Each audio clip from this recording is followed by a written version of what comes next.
New round of SDH AM. John, here, you there. Thanks for dropping by, as you always do. I'm working on my key light. I'm still working on this thing. So I know it kind of looks, maybe a little scary or something when it comes to maybe looking like a haunted house or whatever. But I'm trying because you see the setup here, and it's something that I've kind of navigated for this week. And it's like, okay, Monday I looked kind of dark, and it was sunny outside, so I couldn't, it wasn't really something that was affecting things a whole lot. And so, okay, how do I make things a little brighter?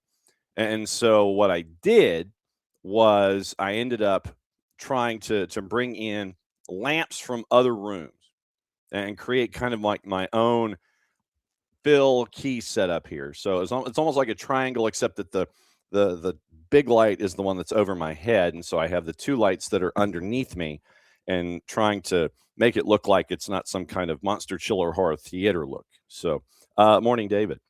So I'm trying to figure it out, the whole thing, and figure, what's it looking like, and is it going to work, and all this kind of stuff. And so that's kind of where I am right now. So that's where the setup is right now.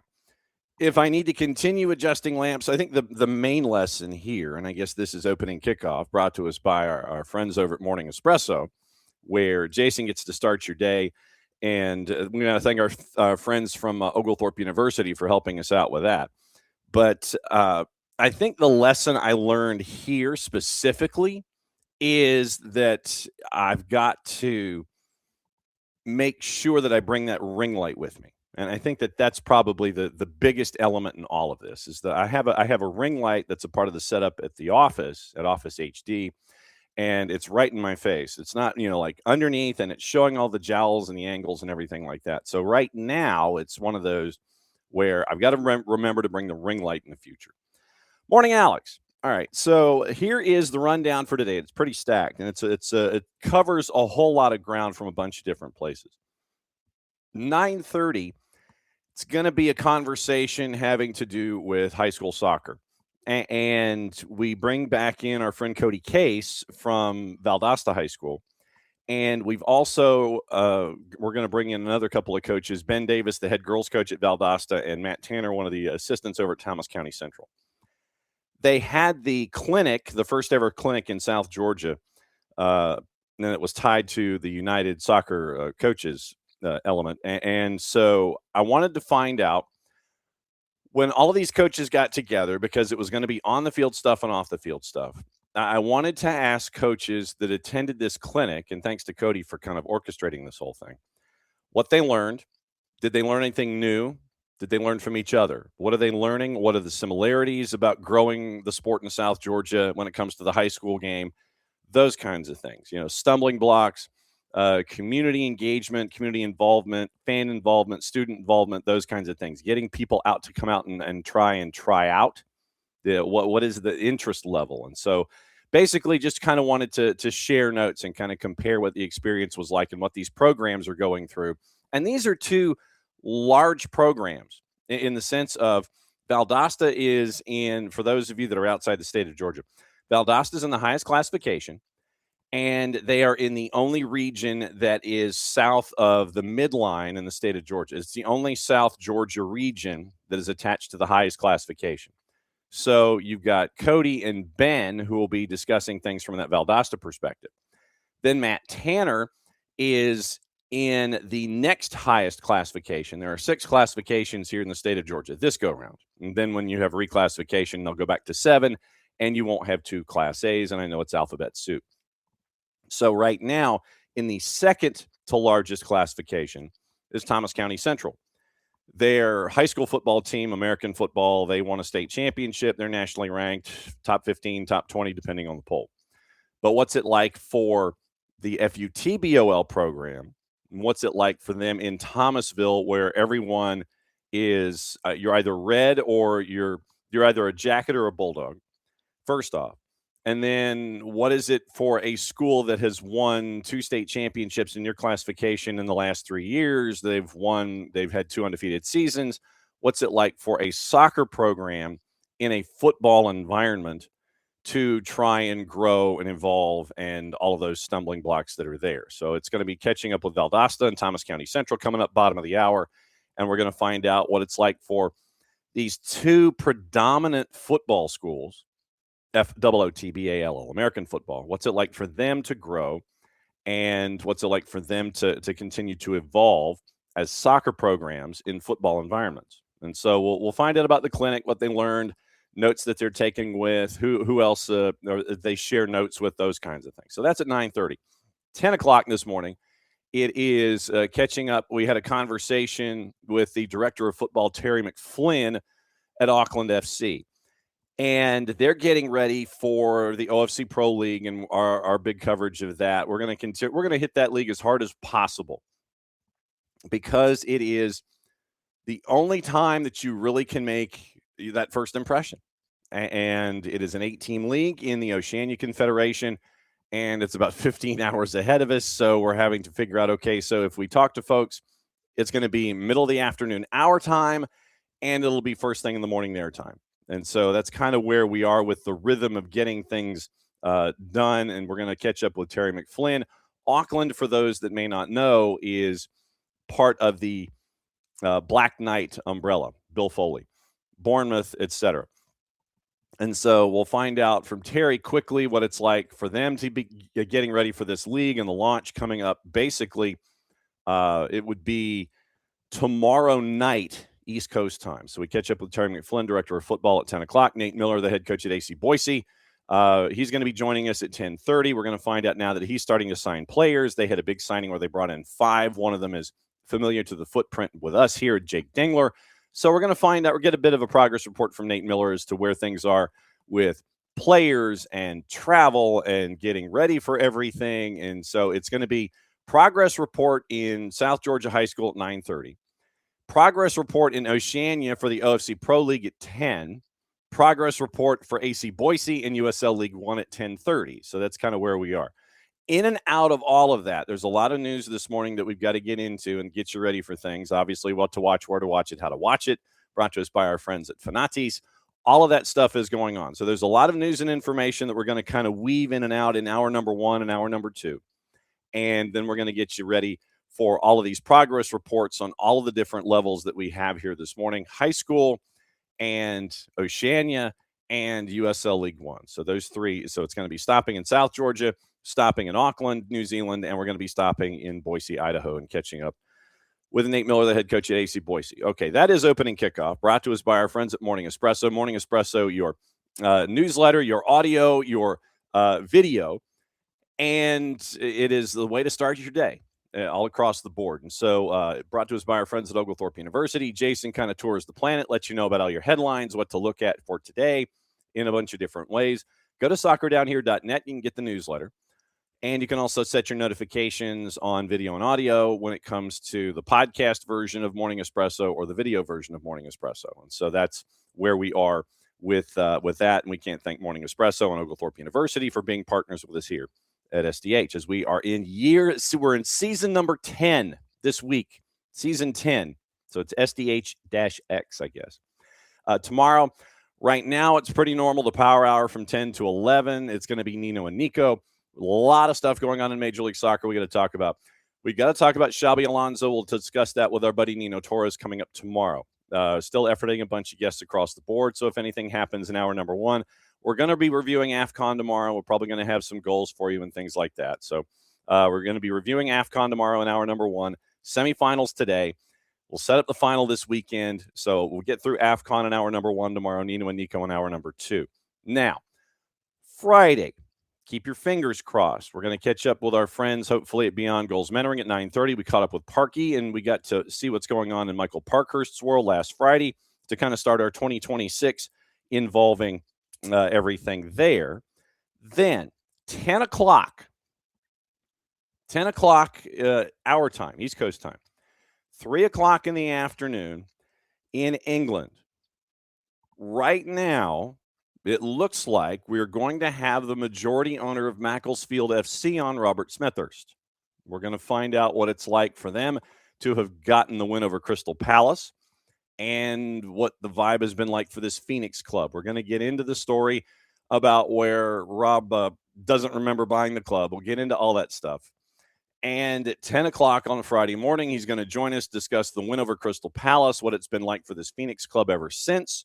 And so right now, that's where it is on Friday. Hopefully our friends from Beyond Goals, but Rob Smethurst, the majority owner of the Smethurst family, Rob, the majority owner of Macclesfield FC, the 6th-tier club that knocked off Crystal Palace, set to join us at 10 o'clock our time Friday morning. So that's going to be very, very cool there as well. So that's your rundown for the rest of the week.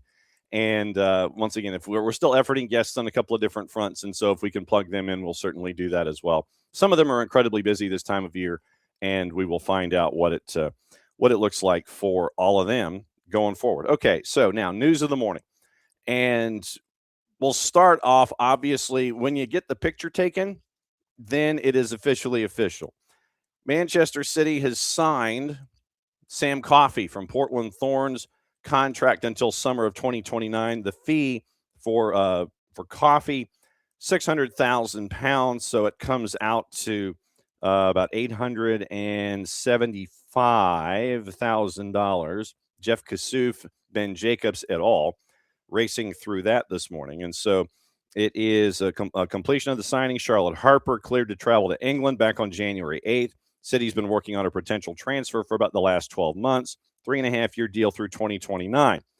Sam Coffey said, quote, City really stood out from the get-go, first and foremost, style of play. When I watched the team play, the girls look and seem happy, and they seem so close and connected. I think I'm at a place in my career where I feel ready and settled in as a pro. Feels like the right time to really challenge myself in this way, end quote. Spent the entirety of her professional career at Portland after being drafted out of Penn State in 2022. Won the NWSL title in her debut season, led the side to the playoffs last time out. And you get a quote from Jeff Agus that is a part of all of that. And so what was the number that was attached to it? I think it was $875 US from Jeff Kassouf. And Portland demands City now official, $875,000 plus add-ons. Obviously, it's a major loss for the Thorns and for the NWSL. So the base transfer fee is $875. You get add-ons that are attached to that going forward. So big loss, obviously, for Portland. What are they going to do to try to recap that loss?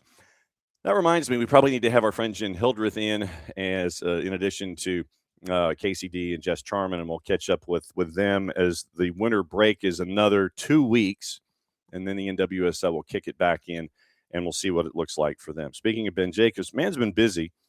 Once again, no real shock that Ben has been busy, but here is the rundown of stuff from our friend Ben Jacobs, by the way.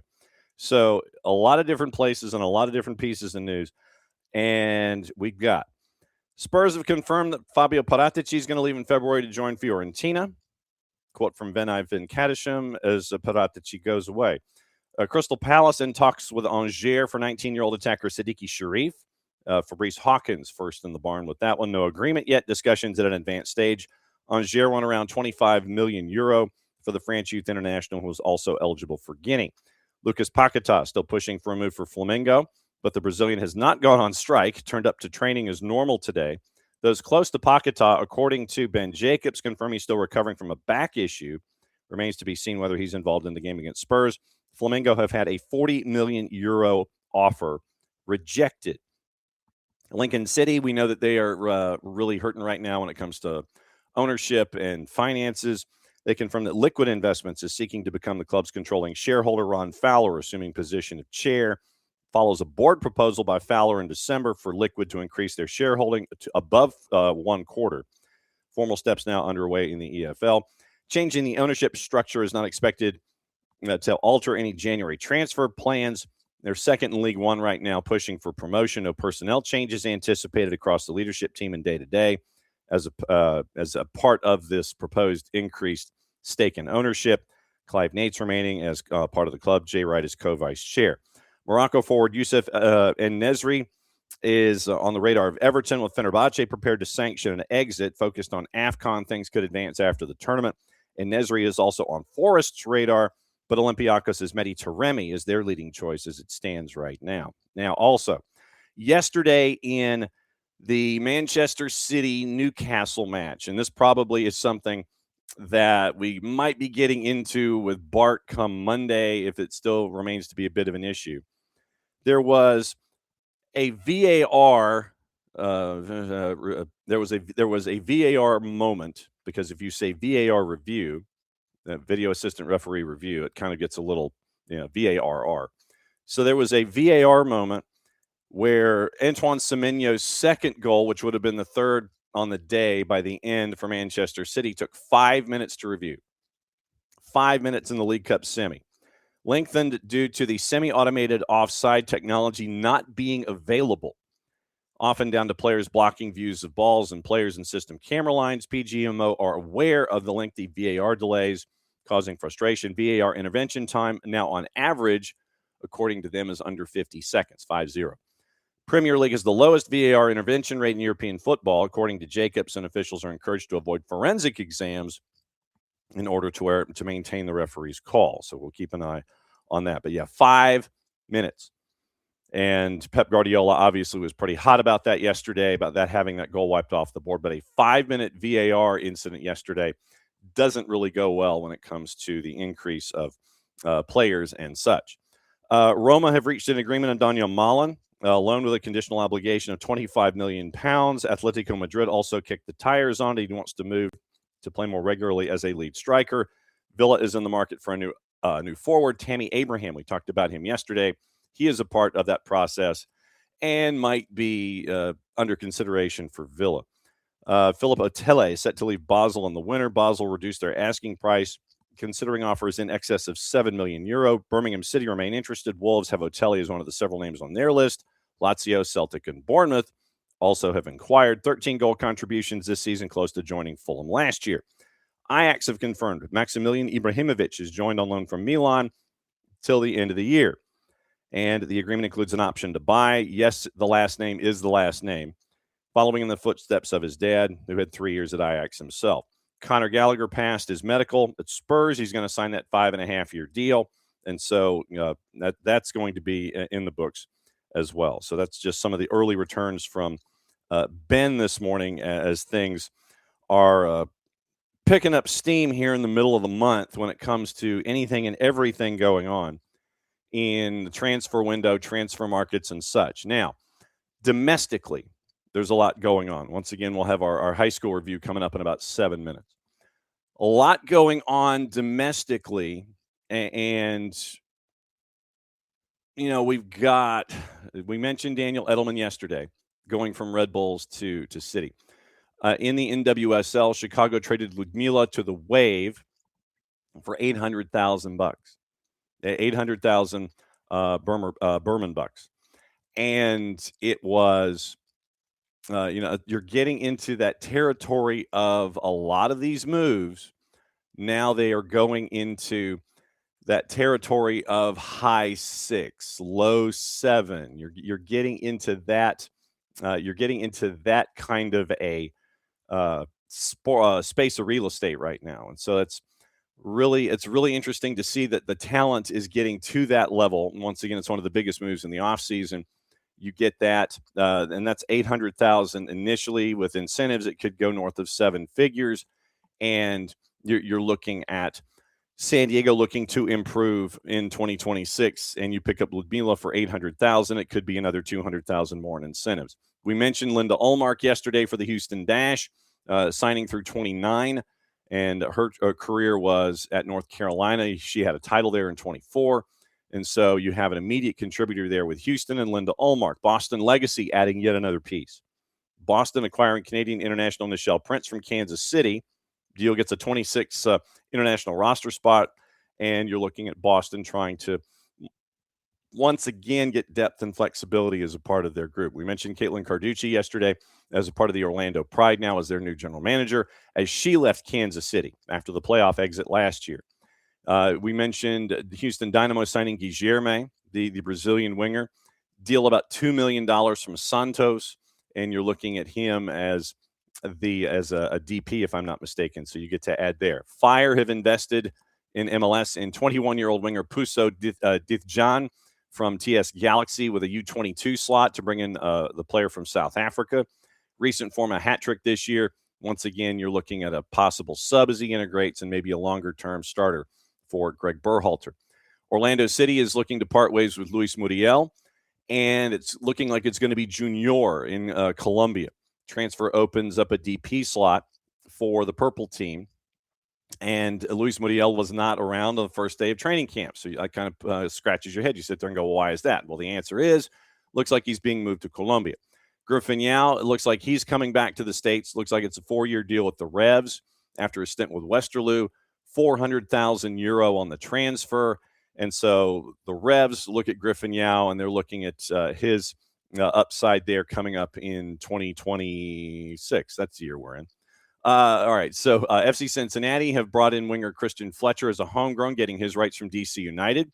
And you have him working his way back from injury. So FC Cincinnati sees an upside in Christian Fletcher. So there's a bit of an investment there. Philadelphia Union, and the graphic was officially yesterday, so it is officially official. Jafet Seri Larsen from SK Brann in Norway comes in to help out at the back line for it. So it's another center back for Bradley Carnell. Then Josh Wolf was announced yesterday to be added to the Cameron Knowles staff at Minnesota United. So Cameron Knowles coming up to MLS to coach first team soccer. Josh Wolf, you get that experienced ear and that experienced voice with him. And it is with his time in the Western Conference, Cameron Knowles coming up to be the first team head coach. You've got that sounding board for Cameron Knowles when it comes to the league and navigating it. So Josh Wolf, now first team assistant in Minneapolis for Minnesota United and helping out Cam Knowles. So that was a lot of the activity that has happened in the overnight and the overday and all that kind of stuff. And so that's where we are with all of the movement that we know. And I say the movement that we know. Traditionally, there's a movement that will end up happening while we're on the air. And so we'll keep an eye on all of that stuff as we go. Once again, a lot of movement in Major League Soccer as everybody's starting to get into training camps. And today for Atlanta United, Tata Martino is set to speak to the assembled media. And so we will find out what happens with Tata and the media as they're in their first week of training camp here in 2026. There is also, and let me double check this before we get into, let me see if my search engine's correct. So let me see if we can get into the proper terminology here. So if I could type Thiago Almada, we'd be trying to figure out what's going on. There is, and remember the last word that we had was on Christmas Eve, that Botafogo had been banned for the next 3 transfer windows because they still haven't settled up with Atlanta United. And you're talking about something akin to $30 million. That's kind of where we are. $30 million right now, Botafogo owes Atlanta United because of transfer fees and interest and judgments and all of that. So word came out yesterday that, and this is literally, it was one sentence from our friend Doug Robertson of the AJC, nearing a resolution on Almada payments. And I'm sitting here thinking to myself, all right, so if that's cool, what is it? But we do not know. You have folks that are saying it, and once again, this is where you check your sources, check your sources, check your sources. And I mean check your sources in this. You have news report out of Brazil.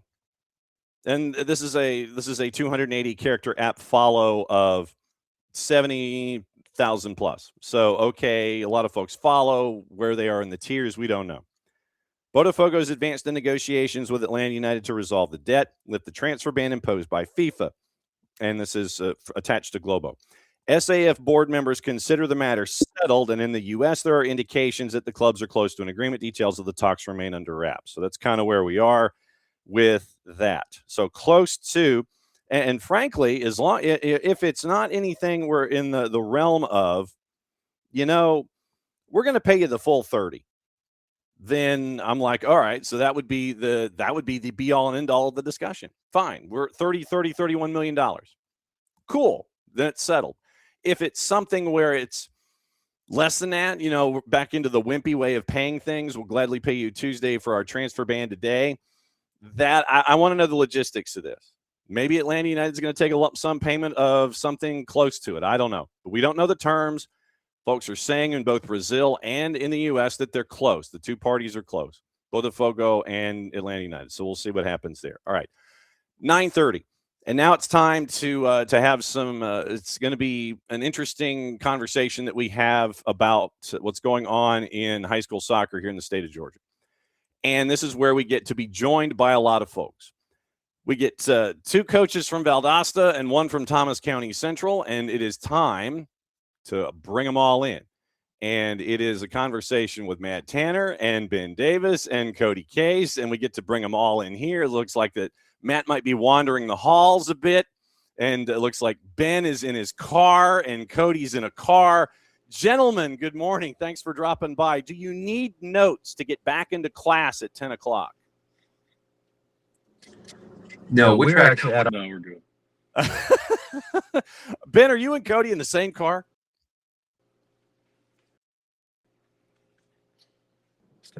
We're actually at our region meeting right now. We're waiting. Oh, you're at the region meeting, right, Cody? Yes, sir. Okay. All right. And so Matt is hiding in school. Okay, so here we go. What I wanted to do, guys, was this. I wanted to find out what you thought about the clinic itself that happened this past weekend, and I wanted folks to try and understand where each of your programs is when it comes to soccer and its how it's being embraced on campus, in the community, all those kinds of things. And so what I will do is start with Matt, and I'm just doing this in an order of me staring at you, so it's not one of these where I'm going to pick on somebody. So let me go to Matt first. And so, Matt, let me ask you this. When you heard about the clinic itself, what did you think about the idea of the clinic when it came to the fore and you found out about the clinic? What'd you think?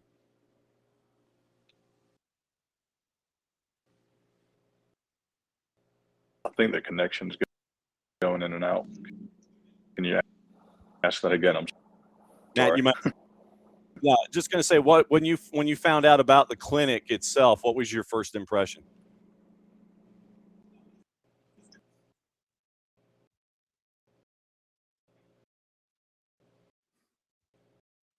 I think because Matt might be indoors, encased in concrete. Matt, I might have you walk outside your nearest door and go outside campus, or go outside the inside of the school there itself. So, Matt, go ahead and if you can wander out to a place that's got less concrete, that would be cool. Ben, you are outside, and it looks like a pretty decent day. So let me ask you, Ben, when you found out about the idea of the clinic itself, what stuck in your head about this as an idea there in South Georgia? Well, one, it's a great opportunity for us as coaches to get educated. I'm a 15-year educator, 15-year coach in multiple sports. But any time that we're given the opportunity to get education, especially from someone such as high level as Dave, it was absolutely phenomenal to get information and information to be shared with us and get to see it put out on the field with some of our athletes, getting the ability to be out there and learn from him and also work with him. Good deal. Matt, I see that you are wandering and attempting to escape the concrete. So let me ask you this. Let me ask you what it was like for you to know that this clinic existed and what your impressions were when you got there to the clinic and what you took from it. Oh, he's still fighting it. But he's still for me, I think it was just good to get. Obviously, we're trying to build the soccer programs in and around South Georgia, North Florida, and all of that. So I think it was good to get together. And I was kind of excited to see it. And I think, again, like I said, it was a good refresher for a lot of us on how to build sessions from start to finish and incorporate all aspects of it. Okay. Cody, I think Cody is trying to exit his vehicle. Cody and Ben are at the region meeting. And so let me know if you need, for the region head, if you guys need a note to get back into the region meeting there. Ben, let me ask you as a follow-up. How much did you learn when you were at this meeting, and whether it's on the field, off the field, what did you learn when you were there?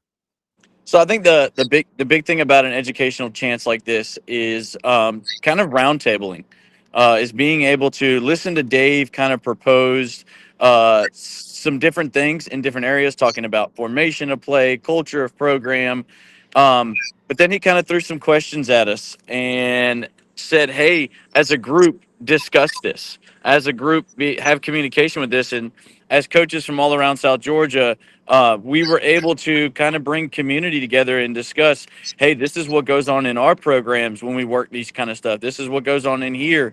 And it's very helpful. I mean, again, it's a community aspect to us and being able to learn, but then being also to be able to community and to work together in developing stuff is very key for the development of soccer in South Georgia. Okay, so Cody, I know that you and Matt are fighting signal strength and all this kind of stuff. So then let me ask my questions quickly, and you guys can talk about these kinds of things. Ben was letting me know about what he was learning in this situation. Cody, what did you take away from the clinic?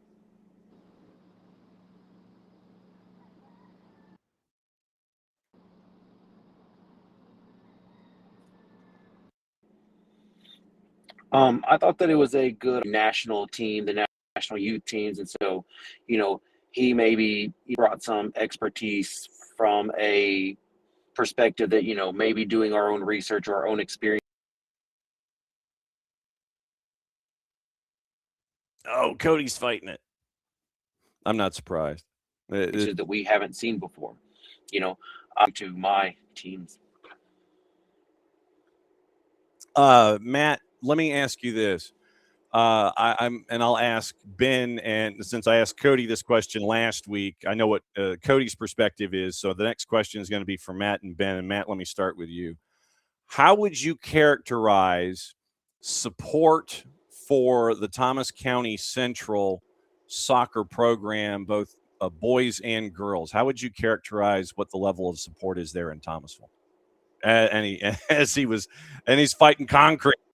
So Matt's fighting concrete. Here we go. Hang on. Let me bring Matt back in here. And I can't thank you guys enough for drifting in region meetings and escaping class. Matt, if you can hear me through the concrete there at 84 and Thomasville Road, when it comes to the program in and of itself and the support, how would you characterize this level of support for the soccer programs that are attached to whether it's Thomas County Middle or Thomas County High?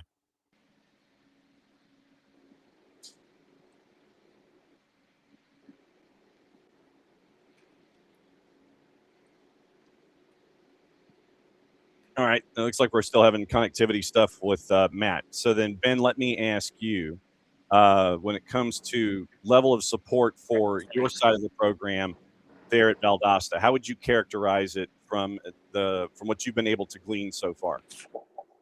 We're definitely a growing program. We were one of the original soccer towns in the early '90s for Valdosta, and it's kind of drifted some. But there's definitely a rebuilding era of what's going on. Both programs, you got Valdosta and Lowndes right here in one town. But it's a growing community of soccer. We've got Valdosta FC that has come in, a little semi-professional team that's got both a men's and a women's, and the support from the community it's kind of a growing air. There's a lot of support. Cody and I are brand new coaches here in Valdosta, and we're growing. We're getting our names out and getting our faces out around town, and our players. We're starting to see a little influx of players coming in that are coming out from our schools going, oh man, we heard about you. We're excited about soccer. We got middle school. Both of those teams have seen growth this year in numbers that have shown up for tryouts and participation. And it's definitely a growing era of soccer growing in the South Georgia area. Okay. So then, Matt, let me see. Matt, you got your ears on? How good are you here? Can you hear me?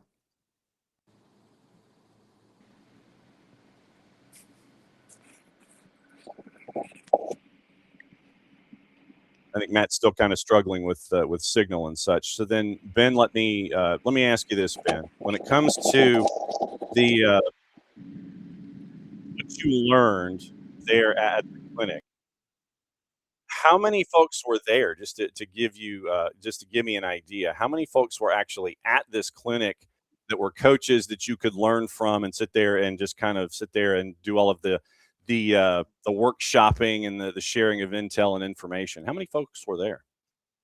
We had, I want to say 13 or 14 coaches from, I think, 5, 6 different schools there, which this was the first of its kind, really. I've been involved in the soccer in the area for about 5 years now.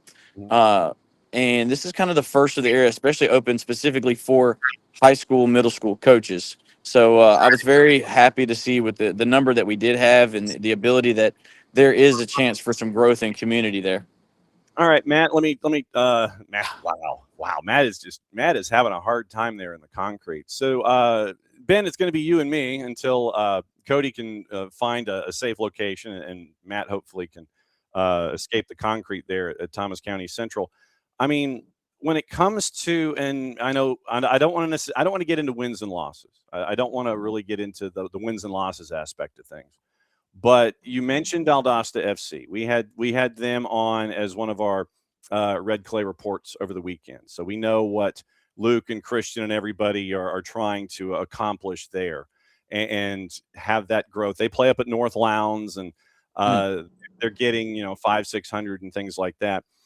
Let me ask you this, and this is meant to be an inquisitive thought, but it might end up being a direct question. What do you need right now, whether it's support in the school, support in the community? What are you chasing after here in 2026 that you didn't have in 2025? What are those next things that you need to see the Valdosta program, whether it's yours or Cody's or both, to see it get to that next level? What do you need, you think? It's growth in the community. I think from the bottom up, like I said, it's kind of like this rebuilding air. So I mean, we're really kind of bringing back. We kind of lost the academy that was associated here, UFA. They moved up to Tifton, so we saw numbers kind of dwindle that were attending UFA from our school system. But we're seeing kind of a growing aspect of that attend back. Some numbers are starting to grow back and go back to tryouts and playing for academy with UFA. Or you have TASA down the road, some in Thomasville. We've got groups that are involved with that one. And we've even got some of our kids that have discussed trying out as upper high schoolers, trying out for Valdosta FC and stuff. But it's kind of growing that grassroots is having elementary school kids kicking that soccer ball around. We've got numbers that play soccer, but it's educating coaches, it's educating the players, getting them to play more soccer, and more organized soccer is really what's the big growth that we truly need to see for 5, 6, 7 as the years go down the road. If we're going to continue to see growth, is that depth in numbers of who's played soccer, who's learned the skills of soccer to continue to grow. Head girls coach at Valdosta High, Ben Davis, dropping by with us as a part of our South Georgia Roundtable. Cody Case, the boys coach, and Matt Tanner, who is one of the coaching staff at Thomas County Central. They are fighting concrete and region meetings to try and be a part of things this morning. What's your history, Ben? How did you end up at Valdosta? So previously, I was at Lanier County. I coached soccer there for 4 years. I was a head softball coach there for 2 years as well. I've been an educator for 15 years between Eccles County, Cook County, and Lanier County, and lived in the Valdosta area. And when the opportunity to be close to home and back in Valdosta and have my toe in as part of Titletown and being part of the Wildcats, it was an awesome jump in and an easy jump in to be part of this historical school. Yeah, and I know that Eccles has been softball and baseball in the past. Cook, and for me it is Cook. Cook. It can be American football. It can be the other sports. It can be baseball that's attached to it too. Lanier County up there in Lakeland, we know what they're trying to build at the Rock with American football. If you can think back, and this might be going back, into your Rolodex a bit, that last 10 years, what has it been like in places like Eccles and Adel and Lakeland to even try to grow the game? How many of those schools had soccer programs? What has it been like in each of those stops for you to see where the game is to where you are right now at Valdosta? It seems like everywhere I've stopped, it's kind of been its beginning programs. When I first moved to South Georgia in 2000 as a teenager, I moved to Albany, and soccer was gaining ground, and they were having their first club programs, and it was big, and it was growing, but it wasn't kind of like where I was coming from, the DC Baltimore area where soccer was huge. And it's kind of in South Georgia, it's continued to grow. We're moving into 30 years strong in soccer coming around here, and it's still kind of just it's hitting those growth spurts. You got pockets, the Valdosta area, and some of those kids, especially in Eccles and in Adel and in Lakeland, some kids have played in Valdosta in games there. Some kids have had a little bit of experience with rec ball in their own areas. But it's really getting that education out there and in growth programs and taking over and being the head coach at Lanier County. A lot of the girls that I coached there, middle school was the first time they ever touched a soccer ball. So 3 years in that program, and by the time we got to high school, we were teaching concepts that for some might have been high that if they'd played soccer a lot, but in other areas they hadn't learned the higher end concepts of being on the pitch. So now that you're there at Valdosta, and like I said, I had a bit of this conversation with Cody last week, but I want to have it with you. You know what sports mean there in the building. A couple of years ago, for those that don't know, it was a massive build, and so there's this brand spanking new high school out on the Loop Road, and it is state of the art stuff. Yes, you're still playing at Bazemore Hyder, which is really cool as a part of this growth, but you're seeing investment in infrastructure and all of these kinds of things, and so they know what sports mean across the board. And I'm just kind of wondering. You mentioned what it's like in 1-6A. It is a tough region to be in when it comes to whatever sport we're talking about. What's the backup been like from the administration, knowing what you and Cody and the other coaches want to accomplish in the non-revenue? I'll use the word non-revenue sports. What's it been like from the feedback from the administration, knowing that you guys want to get to the next level too? So far, it's been absolutely phenomenal. Having we were given great budgets to start kind of stepping into and taking care of some and upping things. That's been phenomenal assistance from our administration in that aspect of things. They've been very open to continuing and starting better conditioning programs, better workout programs, getting our kids access to those and telling us to offer it, and they've been very supportive in that, and it's been a phenomenal off season, getting numbers to build. From what I was told last year, they had 4 or 5 girls in off season conditioning and workouts. This year, we've had upwards of 39 girls showing up for workouts and stuff. So it's been a very phenomenal support and encouragement on the girls' side of things to growth. 4 and 5 to 39 in the off-season conditioning program? Yeah, it's been pretty great.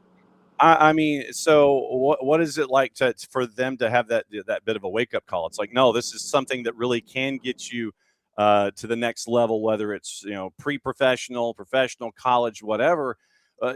What's it like to see the light come on for those student athletes, where you're having, what is that, it's almost like a 900% increase in the off-season conditioning program? So it's kind of just a big light come on growth. I think it's pretty awesome to see them and to see support. We got a great young group coming in. I got a pretty large freshman group coming in that's going to in 4 years be a very, very, very good job to watch them grow up and become good soccer players. And I think that's kind of the league catalyst, is some of these seniors have taken on and realized, hey, we got a chance to grow. We got a new coaching staff, a new this, and then the freshmen coming in, kind of pushing the middle, the upper ones. Hey, let's do this. Let's get better.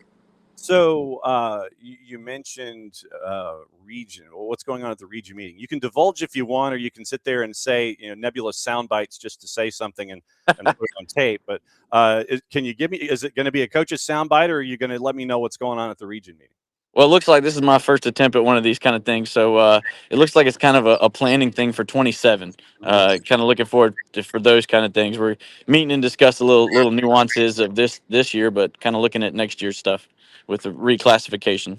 How much, when you went to the clinic, it was a pretty good session of back and forth with the other dozen or so coaches and finding out what they're missing and what they've got and comparing notes and kind of things?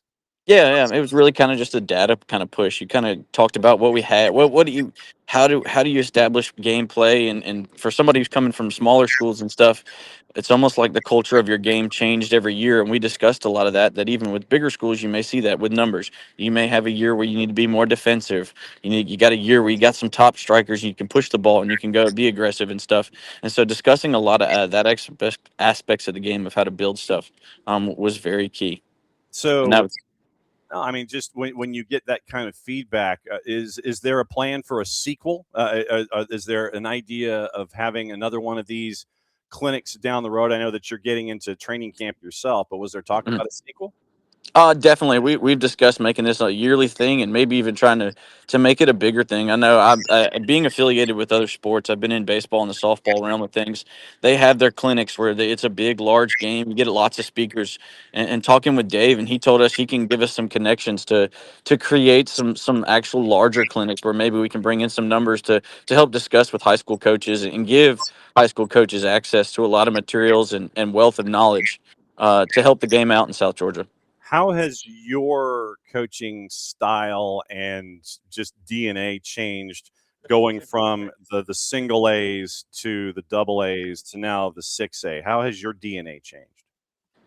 Uh, really hasn't. I'm kind of looking forward to bringing that aspect to it. Is using my eyes for athletes, being able to relate to maybe a basketball player, to a track runner and stuff, and be able to get them involved in the game of soccer. They may have a little bit of soccer experience, but what can they do to get involved in soccer, and using that eye for finding athletes and bringing them into the game.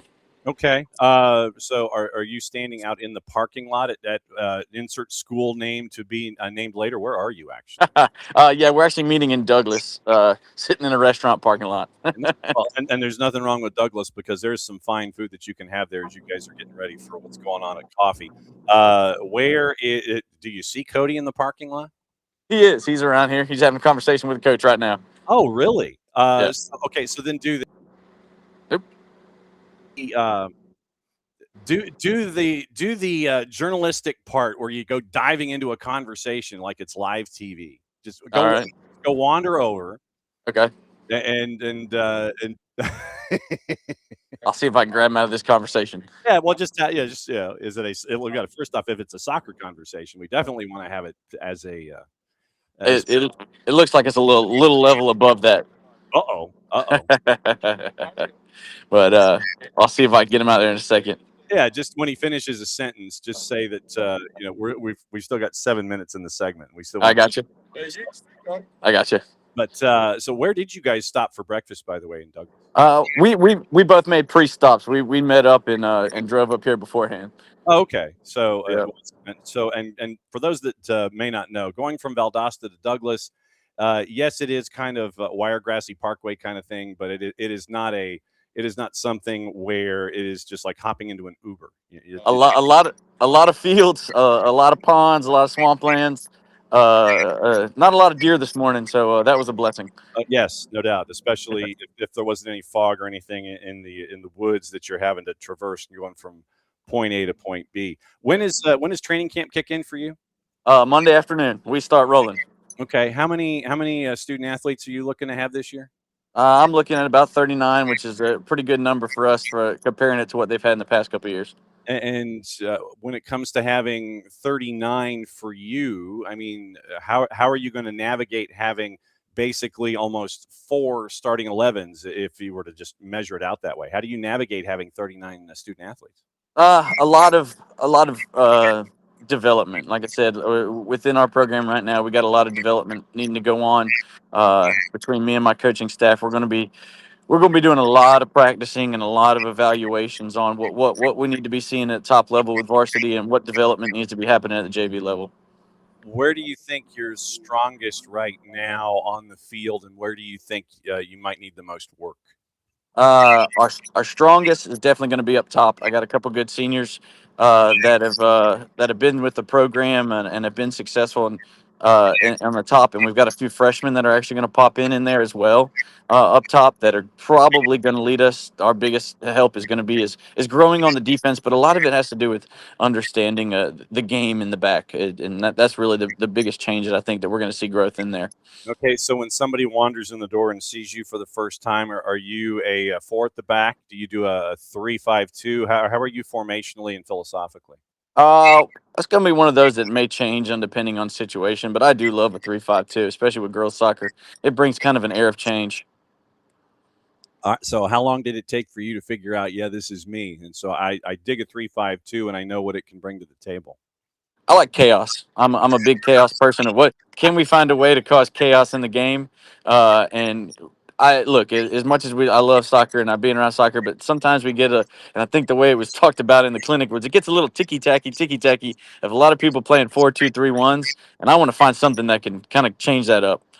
Nothing. I see. Now, I like the idea of creating chaos, especially in a region that is as tough as 1-6A. I really dig that idea. When's your first game? February 10th, I believe. Okay. 10th, 11th, somewhere around there. Okay. And so, do you and Cody have a shared schedule? We do. We did our best this year. We kind of, one of the things we focused in is he and I have kind of come together. We first time we've ever met and been apart, but we said we really wanted to create a schedule. We're combined where the boys are girls cheerleaders and the girls are boys cheerleaders to help each other be successful. And I mean, and the student body obviously is big in this regard. So, do you know how supportive they've been in the past? What you're looking like when it comes to the support from the student body in games like this?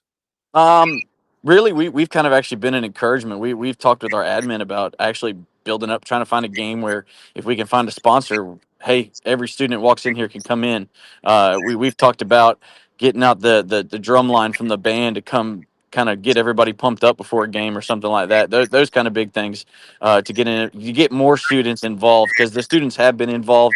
It's just with football in the fall, man, you got Friday nights and football. But when you get to the spring, everybody kind of gets spread out between baseball and soccer and all else going on. But trying to get that student body to show up and support our Cats. Yeah, because I know that Wintersville, I think, is the 4th match of the year. It is.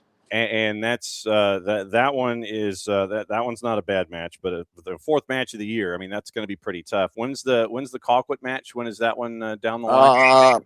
I think that'd be a little bit more further down the road for us. I think that one's probably the 4th or 5th week of the season there. Because I was trying to figure out what match you could do with the administration to sit there and just open the gates at Bazemore Hyder and just have everybody come charging in. I was trying to think of one that's not Colquitt and one that's not Wintersville, where everybody just open the doors and everybody can show up. I'm trying. So I did grab Case. Cool. There he is. So I know that Cody. First off, thanks for doing all the legwork for. Ben, turn your phone 45 degrees. There we go. That way now you're both in the frame. So, Cody, thanks for doing the legwork on this. We had a great conversation with Ben. What I would like to do, I'm going to ask you a couple of questions before we get out of here. And I know that Matt, I'll catch up with Matt as well and have a separate conversation with him. What were some of your big takeaways from the clinic? Having a new perspective. Dave Simeone, the coach that came down, he was he is very experienced. He's coached with the national youth team. He brought in some concepts that I hadn't considered. Hey, and I a couple ideas that I was like, that's so simple. Why have I never thought about that before? And so that I can take and apply to my team. So, how big is the Rolodex now when it comes to talking to other coaches and things like that? And you're going, yeah, I need to talk to you about something. How many phone numbers did you walk away with? I got a couple more. Like I said when we talked last week, that my group of coaches here, we've been very good talking to each other. We've been yapping about JV scheduling and 9th grade game scheduling and varsity scheduling for now and in the future. And so we've had a little bit of contact already. And we were I was catching up with Ben, trying to figure out a match day where the administration could help you out and just kind of open the floodgates and just have everybody show up at Bazemore Hyder. That's not Wintersville and it's not Colquitt. And so we were trying to workshop the schedule and figure out, okay, where can we get the most bang for our buck when it comes to students walking in the door? I wanted to ask you about administration support as well and things like that. you're looking at training camp coming up. It's shared match days with Ben when it comes to boys and girls. What are you looking forward to the most coming into the 26th season? Honestly, it's just breaking a lot of these bad streaks and records that the team has been on. My senior class has won 10 varsity games. Valdosta boys soccer has not won a region game in 3 years. Valdosta boys have not been to the playoffs in 4 years. We haven't, Valdosta hasn't beat Lowndes in 3 years. We have not beat Colquitt since 2013. There's a lot of things and a lot of records and a lot of streaks that we are trying to break as we build this new program. Our boys program has 197 wins. Our football program is doing the road to 1,000. We're doing the road to 200 this year. And so, there's a lot of good things, that a lot of milestones we'll be able to cross just here in year one. Well, and I don't want to wish any L's in your program early on, but if that third win happened to be at Wintersville in that fourth match of the season, that would be a good one to have your 200th. Yeah, I'm going to be honest with you. Ideally, our third win will come in our third game of the season, and we'll wait till the fourth. There you go. That's what I was hunting for. I can't thank you enough for doing the legwork in this. I know that you and Ben are at the region meeting there at a lovely restaurant to be hidden away from the rest of us there in Douglas at Coffee High and everything. And I'm going to catch up with Coach Skinner, and I want to set up a separate conversation with him because I think he was encased in concrete there at 84 and 300. So I want to catch up with him later. Okay. If it's cool with you, can we have this as a running conversation as we go this year when it comes to anything and everything going on down there in South Georgia? Because our schedule ramps up in about a month. We're going to be hitting the road, doing all of our games and things like that. Is it cool to continue to keep ducking our head in the door and seeing how things evolve down there in Region 1-6A? Yeah, absolutely. We have an open door for anybody who wants to come talk about Valdosta or soccer in South Georgia. We love it. All right. Well, I can't thank you guys enough, and thank you for doing the legwork. And I will shoot an email to Coach Skinner over there at Thomas County Central and set up a separate conversation with him about how things are. Get back to your region meeting. If you need a note from me, if you're going to get in any trouble for talking loud in the back of the classroom, let me know. I'll send you a note, and then hopefully whoever the is in charge there at the region meeting will take it from me. So I appreciate you and Ben's time, and thanks again for especially doing this on the fly and helping educate everybody when it comes to high school soccer down there in South Georgia. Awesome. Thank you. And go Cats. There we go. That's the way to end that conversation. So that's Cody Case, Ben Davis, the coaches at Valdosta High. And thanks to all of you guys for being patient there as well. I know that early on it was kind of a little rough when it came to coaches and concrete and parking lots and things like that. And so thanks for listening and being a part of that conversation as we go. All right, we're in hour number 2. And coming up around the corner, we'll get you through a couple of news stories that we have, get you ready for the remainder of the day. Coming up at the bottom of the hour, it's head coach Nate Miller from AC Boise. And it's a chance for us to get the progress report there, find out what's going on with him, and find out what the lay of the land is as he's hitting the road, and he's going to be trying to find things that are going on in and around all of USL League One. Natural rivalries are going to be poking their head in the door, and it's been fun for us to go from point A to point B, find out about the jersey, find out about its development, find out about what it's like to get a new coach, find out what it's like to be in a city that has just gone absolutely crazy for this opportunity for professional soccer in USL League One. That's coming up at the bottom of the hour. We've got some news and notes to get into also, and then what to watch, where to watch it, how to watch it, brought to us by our friends at Fanatis. That's later on in the show as well. Here in hour number 2, it's an opportunity for us to continue our coverage of the birth and match day 1 of the OFC Pro League. And for us there, it has been really cool to catch up with South Island United. Jason wrote a really cool feature on David Yu, who we caught up with, and you heard that interview yesterday. And so there's a really cool moments for the hometown guy playing for the hometown team, and he's going into a derby in match week 1 against Auckland FC. And I think all the games are going to be available on FIFA Plus. So if you want to hop in and you want to kind of keep an eye on what's going on there as this league continues, because once again, this is a league that has been thought of for a long time, and it is finally happening.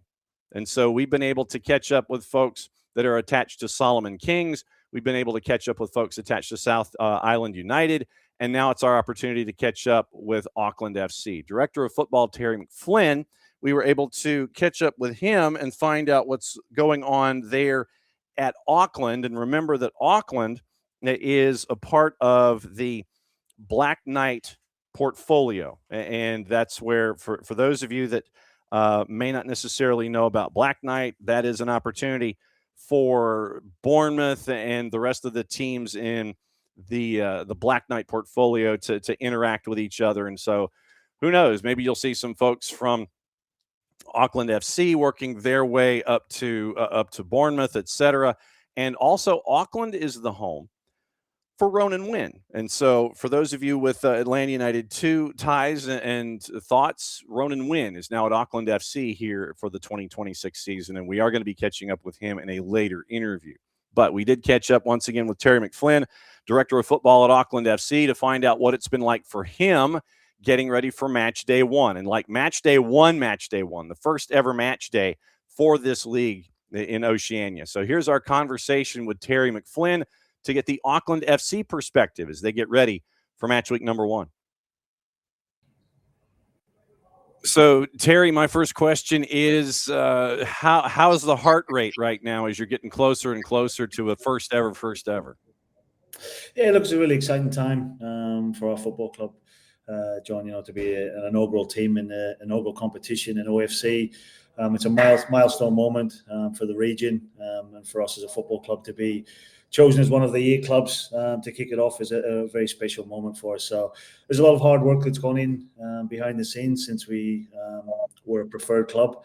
Obviously putting the team together, putting the staff together, logistics, training kit, playing kit. So yeah, look, it's be a real proud moment for us on Saturday night. All right, so having to do all of these different things at like 900 miles an hour, have you had time to kind of sit there and go, man, we really are on the precipice of doing something really special? Or is it just focused on making sure that the kits arrive on time, that they're the right size, that, the lettering and the logos are everything, and the travel and the visas and everything? Do you have time to sit back and enjoy it, or is it pretty much let's just get to match day one? Yeah, look, it was pretty much a sprint from the start, John. Once we knew we were a preferred club when we were in, we set about identifying the coach, the coaching staff that we want to bring in, medical team, and then obviously getting the players in as well. And the logistics around visa rules in the competition, something that we're used to obviously in the A League with our other team, was a little bit different in this competition. But yeah, again, it was another opportunity, as our owner, Mr. Bill Foley, said he wanted to create opportunities for as many Kiwi players as possible. And this was another opportunity for us to put another professional team in the region. And you look at all of this, for someone who hasn't seen football out of Oceania, no matter which country we're attached to here, what are folks missing out on by not knowing about what's going on down there, either nationally, professionally, what have you? Oh, look, there's a lot of talent in the Pacific Islands. It's an opportunity for, like we said, 8 professional clubs now in the region here. It's a unique thing. It's never been done before. And I think it's something that the region has been crying out for a long, long time. And I think if we go back 15, 20 years when, people started to talk about African nations, and, we now have the African Nations Cup, which is on at the minute, World Cups. We regularly see African teams in the latter stages of the competition. And, I hope that Oceania Pro League can add to that and help the national teams here and see more teams progressing through into the World Cup. When you look at talent assembly, all the front office assembly, I assume that your WhatsApp is blowing up, your phone is blowing up. What has the response been like for folks that were interested from the beginning to be a part of something that is absolutely new? Yeah, look, for us, John, we started the football club in 2023, entered the A-League in 2024, and one thing that we said was we want to be a team from the community, for the community. It's something that we really engaged in and something that we take a lot of pride in. And with the Oceania Pro League now, this was another opportunity for us to have a further reach into the community, into the Pacific community, which is in Auckland is one of the most diverse, multicultural cities in the world. So for us, the Pacific community is a very, very important piece of our football club. It's something that we take a lot of pride in, and to represent that region in the Oceania is a very proud moment for us. And you're coming out of the blocks with a game that is a rivalry already. For someone who wouldn't know about North versus South and what you're going into for match day one, how would you break down rivalries and how one half of the country views the other half? Yeah, look, I think I've only been in New Zealand for 18 months, so I'm still trying to get my head around it as well. But I think that the beauty about football in particular is that fans love rivalries. They love a derby as such. So we have it in the A-League when we play Wellington Phoenix, and now we have it in the OFC Pro League when we play South Island United. So I think it's something that the whole country's been crying out for. For 18 years, there was only one professional club in the whole country, and now we've got 3 within 18 months. So it's something that you walk around the streets, you see the kids with the jerseys on, you see them trying to emulate their heroes in the playground. So it's just a joy to be part of and bring that much joy and excitement to people's lives. When you get to do something like this, I would imagine that I don't know if you can go into a store and sit there and it's like I'm just trying to shop and I'm trying to get like my Doritos and my liquid and everything. I'm just trying to get all gassed up and everything. Are people stopping you with the anticipation level and understanding what's going on here? Are you recognized? Are anybody wearing the golf shirts recognized? Do you guys get to shop at the grocery store in peace? What's the response been like? Oh, look, the response has been fantastic, and all our principal partners and apparel partners, New Balance, have been fantastic. The boys have been on billboards all over the city, and it's something that again, we take a lot of pride in representing this community in another region, another part of the world. So we obviously have the A-League team. We play in Australia every second week, and then now to be playing in the islands in different circuits every month, it really expands our brand right across Australasia into Oceania. So it's something that we take a lot of pride in. And a name that folks actually in Atlanta that follow Atlanta United and Atlanta United 2 are intimately familiar with, that we look in the transactions page, or at least I do because I'm a certain age. You notice that Ronan Wynn is now a part of things down there. So, when it comes to style of play, we know what Ronan can bring to the table. When it comes to style of play, what can folks anticipate from Auckland here in the OFC Pro? Yeah, look, we're very fortunate, John, that we're part of a multi-club ownership structure in the Black Knight football club. So the philosophy is very apparent and very evident across all the clubs. We like to play a high tempo, possession-based game of football.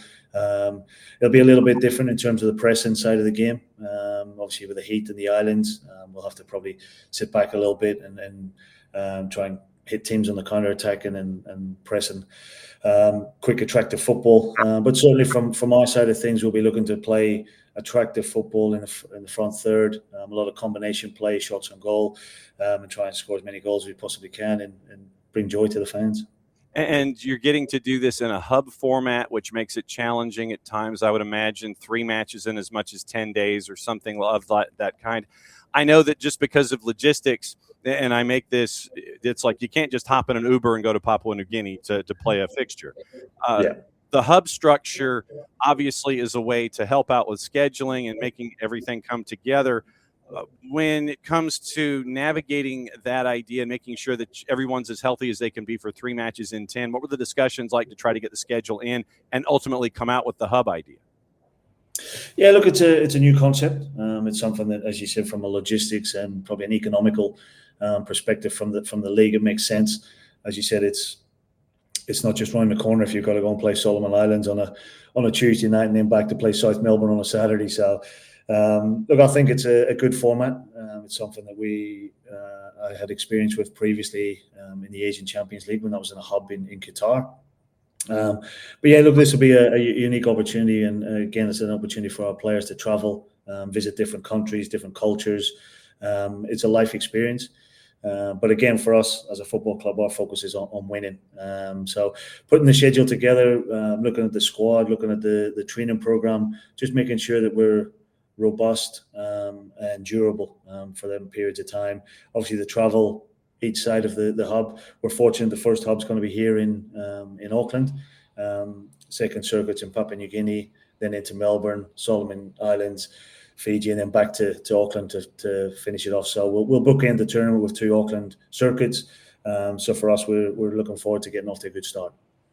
How much have you learned about yourself as a director of football in this process, creating something, even though you have Black Knight as kind of a guidepost and the other side of things when it comes to A-League? What have you learned about yourself in this process? Oh, look, I think the main thing in all of this, John, is just to stay calm and keep a level head. And obviously there's a million moving parts. It's been since the inception of the Pro League when we were a preferred club. Again, it was just having a strategy of getting the right people in the building and making sure that we had a real laser focus on getting the right people in the right positions and creating a team identity that the team can get behind it and really push forward and try and win the competition. There you go.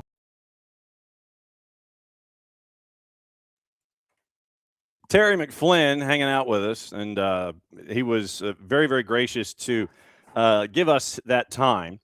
And it was basically, here's how that happened. I was doing the interviews that were a part of our original coverage in that day. And so you start circling back because you know that it's early morning over there when I'm doing interviews late afternoon here. And just checking in with the franchises as we've been doing. Hey, we'd like to catch up with so-and-so and so-and-so. Then you get that email back while you're in the middle of one interview. Hey, he can do it later on, like in an hour. It's like, okay, well, then that popped in. And so we were able to catch up with Terry McFlynn down at Auckland FC. So once again, OFC Pro League on the 280-character app. Follow them throughout this entire process.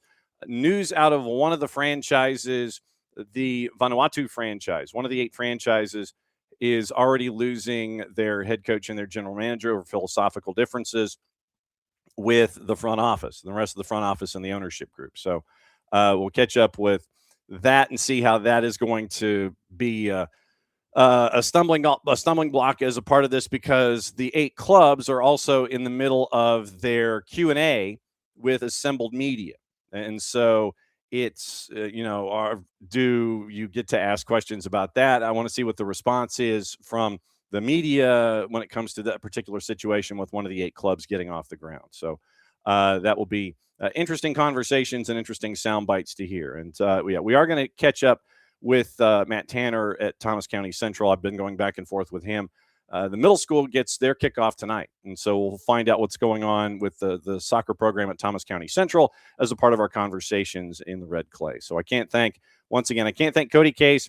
I can't thank Ben Davis enough at Valdosta, and can't thank Matt Tanner at Thomas County Central for dropping by in hour number 1. Thanks to Terry McFlynn at Auckland FC as they get ready for their matchup with South Island United to kick things off in match day 1 in year 1 of the Oceania.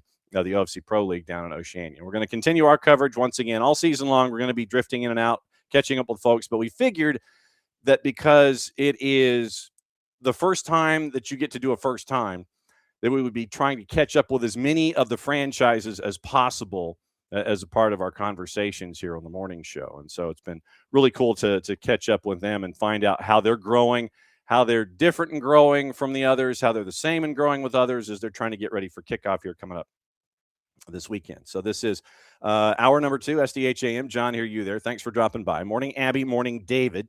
Yeah. David, I don't know. I think David's asking the question about philosophical differences. Morning, Ricky. David's asking about Vanuatu's coach and GM coded for they wanted to spend a little money. I don't know. I don't know if it was that. I don't know if it was logistics. I don't know if it was just philosophy in general for doing something.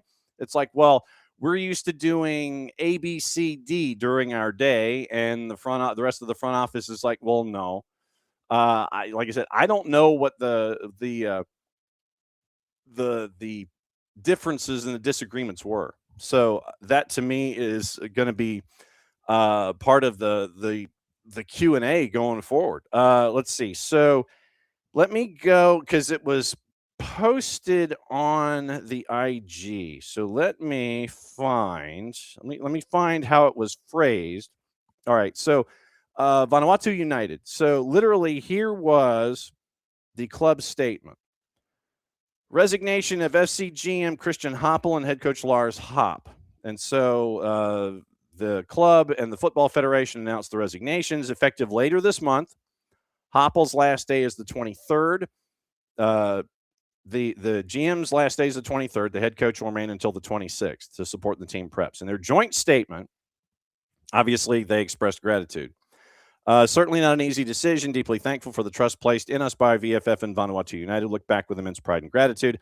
Noted that differing views on the club's strategic direction influenced their decision. Quote, there are simply different opinions on how the future of the club should be managed. As we no longer feel fully aligned, we concluded that stepping aside is the right move. We part ways with full respect, no hard feelings, and no grudges.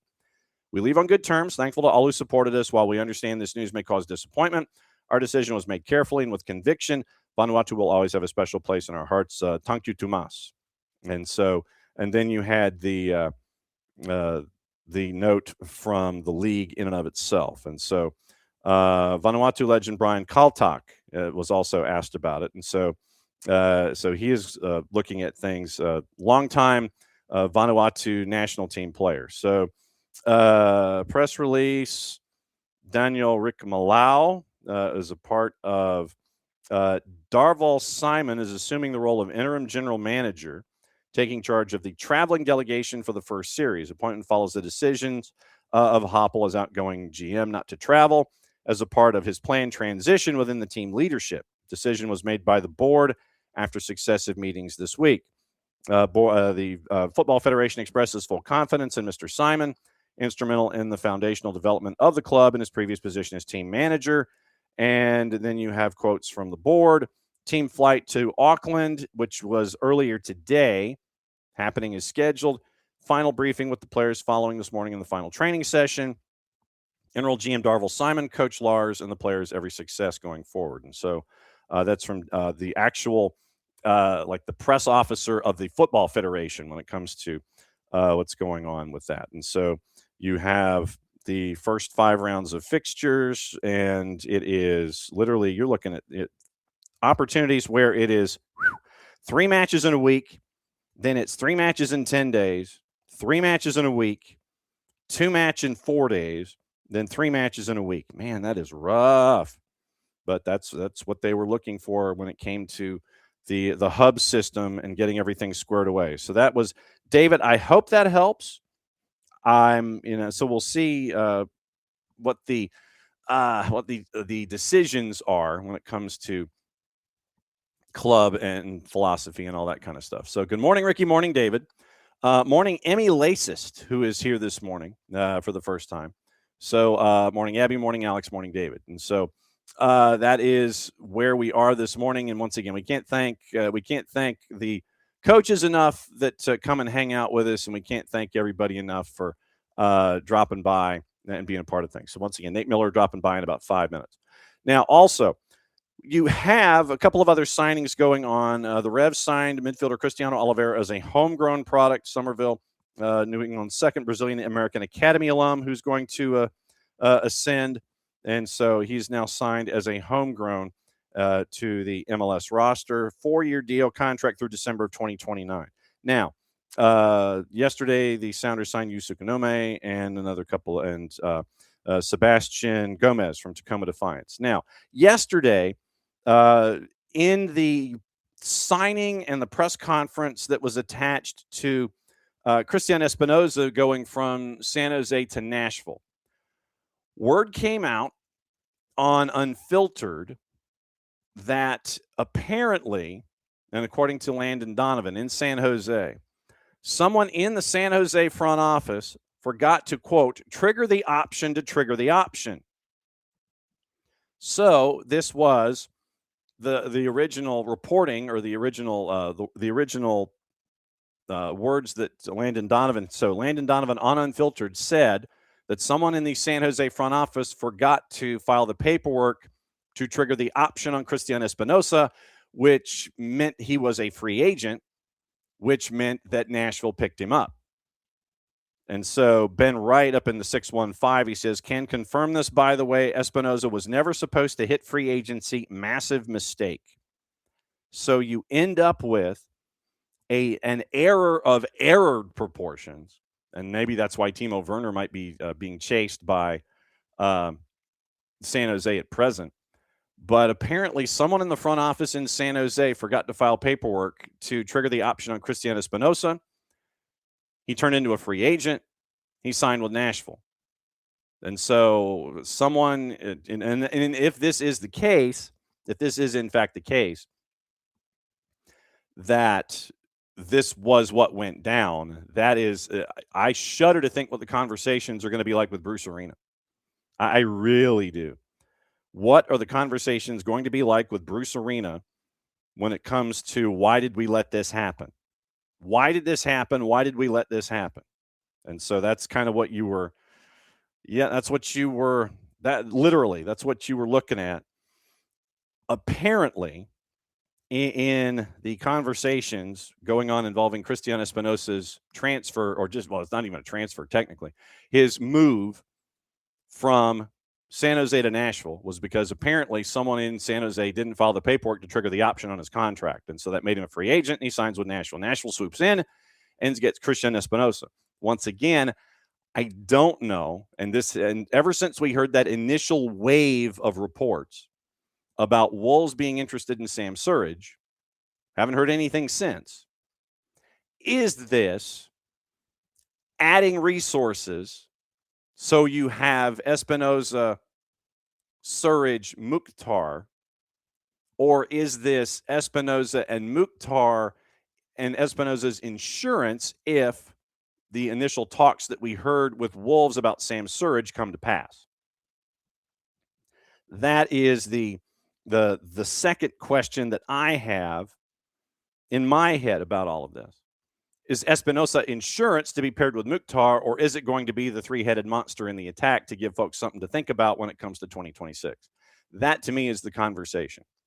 And so apparently, once again, if the report is in fact true, I don't know if it will ever be verified, but nevertheless, it will be interesting to find out what in the wide world of sports is going on with the movement of Cristiano Espinosa from one location to the other if someone forgot to file paperwork. So this is one of those things. We'll find out as we go. More news from Major League Soccer as we go this morning, but we're going to go to someone who is on the Tom Coughlin scale. 5 minutes early, you're on time. You're on time, you're late. And if you're late, I'm closing the door and locking it and you can't come in. So now we go and find out what's going on in the world of AC Boise. And our friend Nate Miller, who is the man in charge. We got a lot of things to talk about. And he is gassed up and ready to go. So are you gassed up and ready to go? I'm gassed up and ready to go, John. How are you? Good to see you, my friend. Where are you right now? I'm in Boise. I'm ready to go I'm taking off to Panama today for a scouting trip. So Whoa. Panama?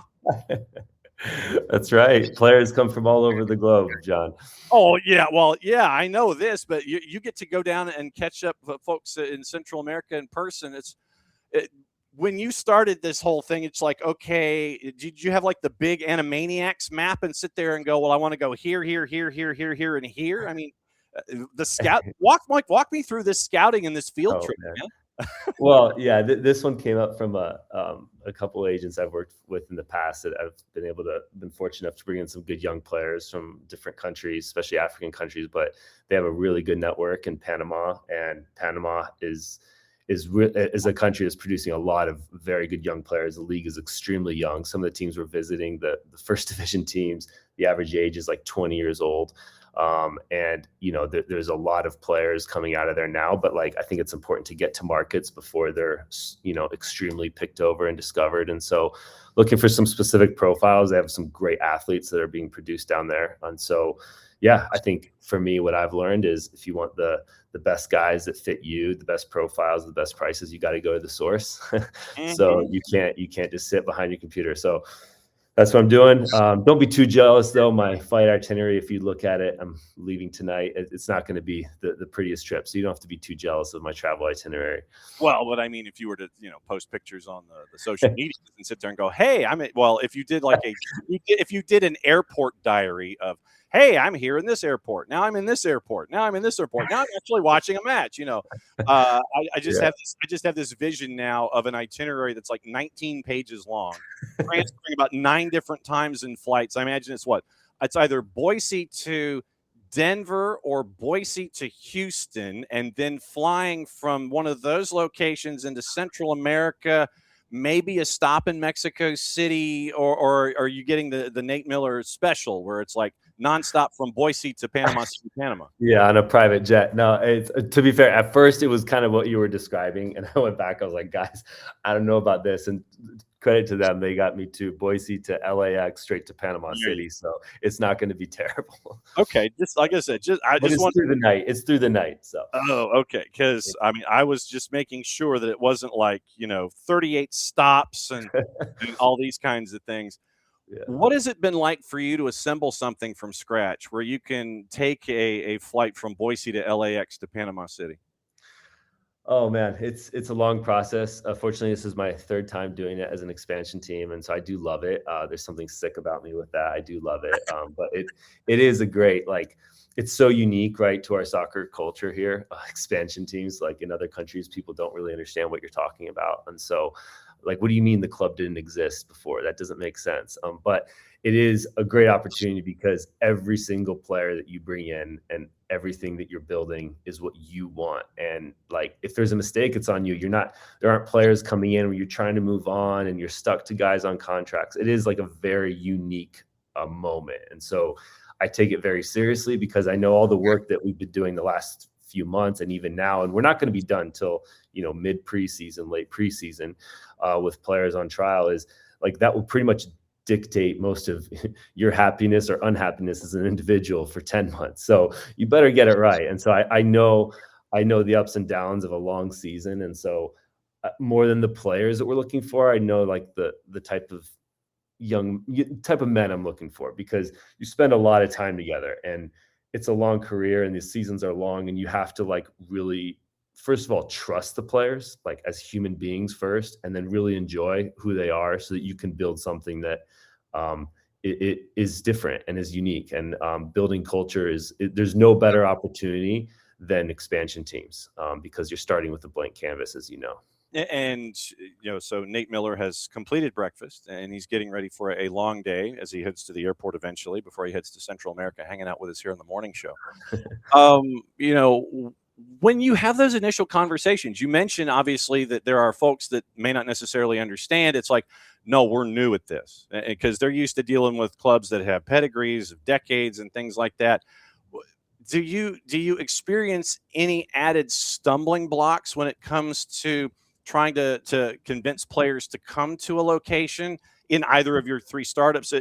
Because there's do you want to be something? You want to be a part of something new? What do you mean new? Is there any kind of stumbling block when it comes to trying to convince players to be a part of something like this? Yeah, it's a great question, John. I think that in our country, so players have been around the USL. It's not like that's something they're used to. Like they know of expansion teams all the time, and so it's not like this super unique thing. When you're doing international recruitment, that is, yes, I think I've only experienced players going like, wow, that's really cool. Like that would be a great opportunity because you feel like, someone's starting something for the first time and someone's coming and saying like, I want you to be part of it. Like there is a level of like, wow, like it's an honor. You know what I'm saying? And for me as well as a coach, for Boise, it's been easy is not the right word, but it is how the club, the infrastructure, like when you show someone we're building a stadium, like this is happening right now. We have sold out all of our season tickets already. Like they catch on pretty quick that this is a serious club. These are serious people, and this city is buzzing. And so who doesn't want to be a part of something like that?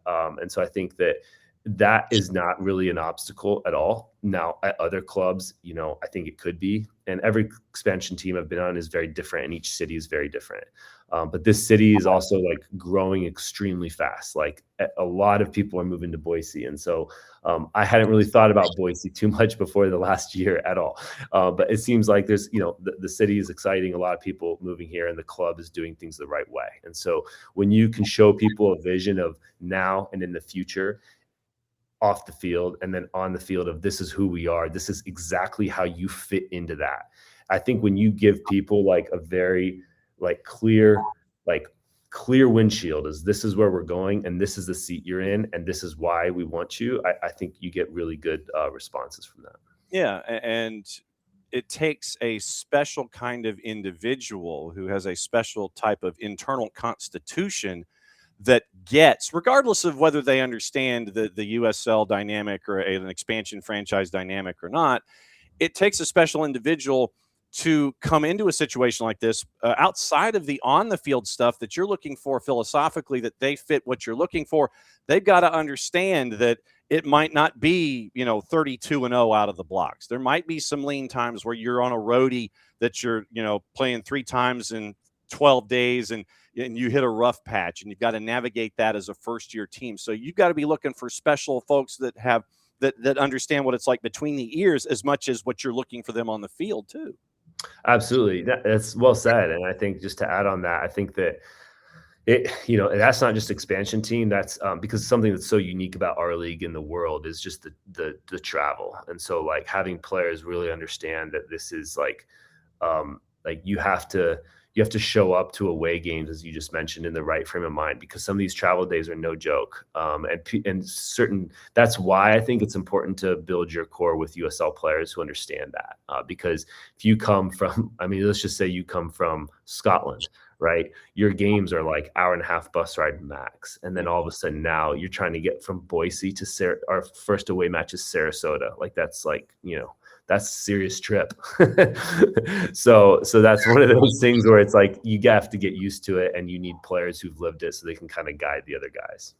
Yeah, and you mentioned that you're going to be taking the Nate Miller Airways PJ from Boise to Sarasota for that first match. But and we kind of joke about it, but that is part of the deal. It's like understanding how your body responds going from one end of the planet to the other, and knowing that you've got to be ready. If you're going to have this short cycle of games, okay, I'm only going to play you 60 here. Don't take it personal because I need you in 4 days, in Chattanooga when we're hopping on more flights and going from point A to point B. It's like, and having the players almost put their ego aside a little bit that don't understand the idea of the hops and the games and 3 and 14 days and those kinds of things. It's like they've got to understand what they're getting into as a part of this. And that might take some time. Yeah, that's it. And I think so much what I've learned, like to be a top coach, to be a really good manager of people, like people talk about communication all the time, but how you communicate with your players, how regularly, in what format, how much of it is individual, like managing the group, their mental state, and just making sure you spend time with each individual, for me, is paramount to like how I view coaching. So on a very personal level, I've learned, especially with modern players, you can't assume that they understand things, so like understand decisions. And, all these guys have built up a healthy ego to get to this place in their life. And so they're all extreme competitors. Now, on the flip side, the way I make sure that that's just from a structural standpoint, not as much of an issue, is that in the USL, like I don't like super deep rosters. Like I like to sign I like the players that we sign are playing games. Like I don't like having fake depth, meaning like, well, we have 3 players at this position, but this player played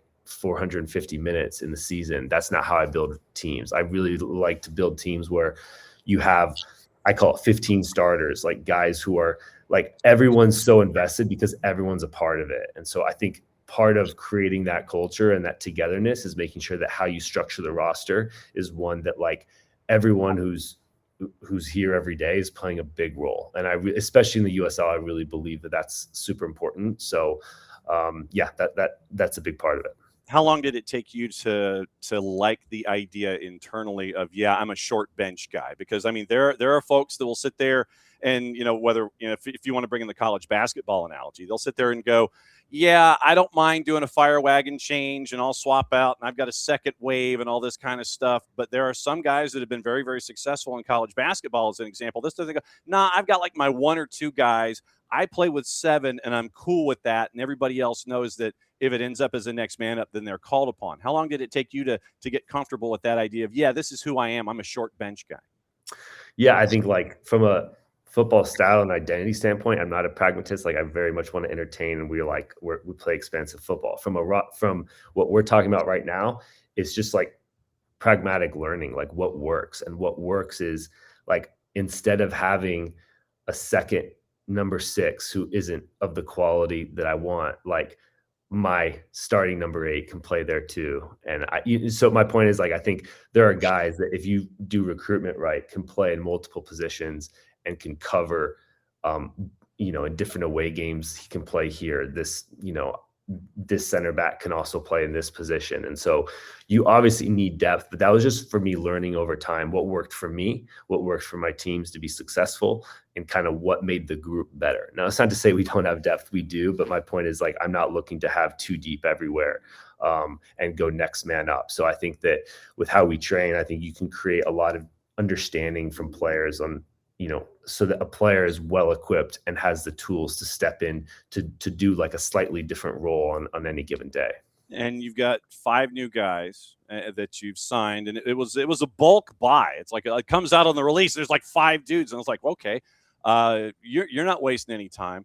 One of the names that came across in the release, familiar to folks in this footprint, with Jake Dengler. A lot of folks in the Southeast know Jake and his time. The 5 guys that you signed, for those that might not know all 5, what did they bring to the table as a part of your roster dynamic? What do they bring to the table there at Boise?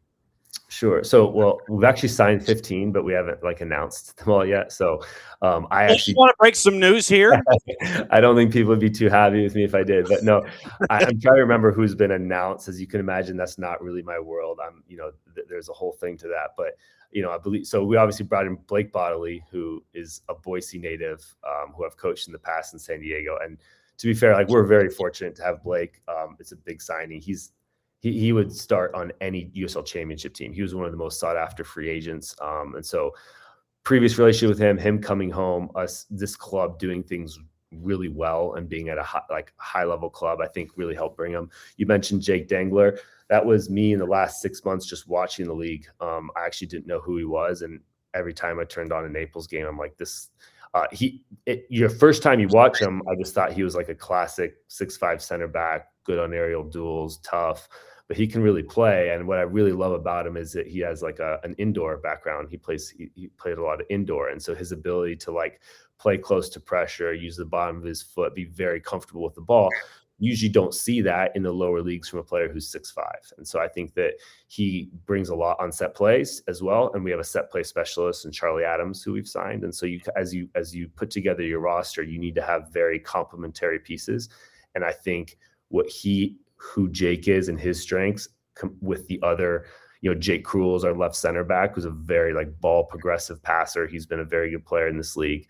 And he's a player that is very good at coming out with the ball in the back. And then we'll have another center back with a ton of pace to complement those guys, so we can play with that high line and be really aggressive and pin teams in. And so Jake is my calls with Jake, my video calls with him went really well. Like, I was really impressed with what, he's in his prime right now, but he really wants to push.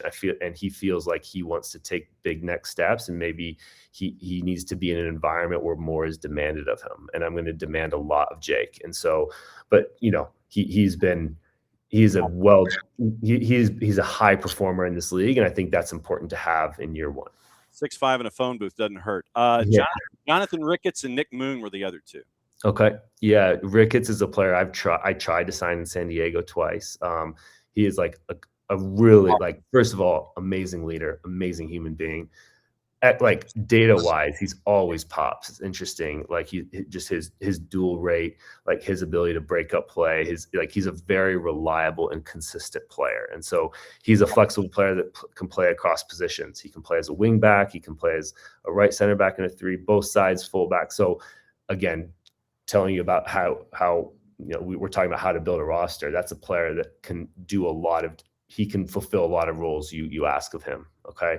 And who was the other one you mentioned? Nick Moon. Nick. Yeah. Nick, I go away. Obviously I've coached Nick twice. So I coached Nick in Lansing and in San Diego. And he just came here from Tampa. Like, there's no one in the world that loves Nick Moon more than I do. I think on his day, when he is flying and when everything is right in his body, he's an unplayable 1v1 player, like just unplayable. So I think that's a player for me that I know, like, there's just certain guys that work for you and work for them and your environment. And I tell this to players all the time, and not just players, everyone. Like, the secret to like a successful player in a club, it's right player, right coach, right club, right time.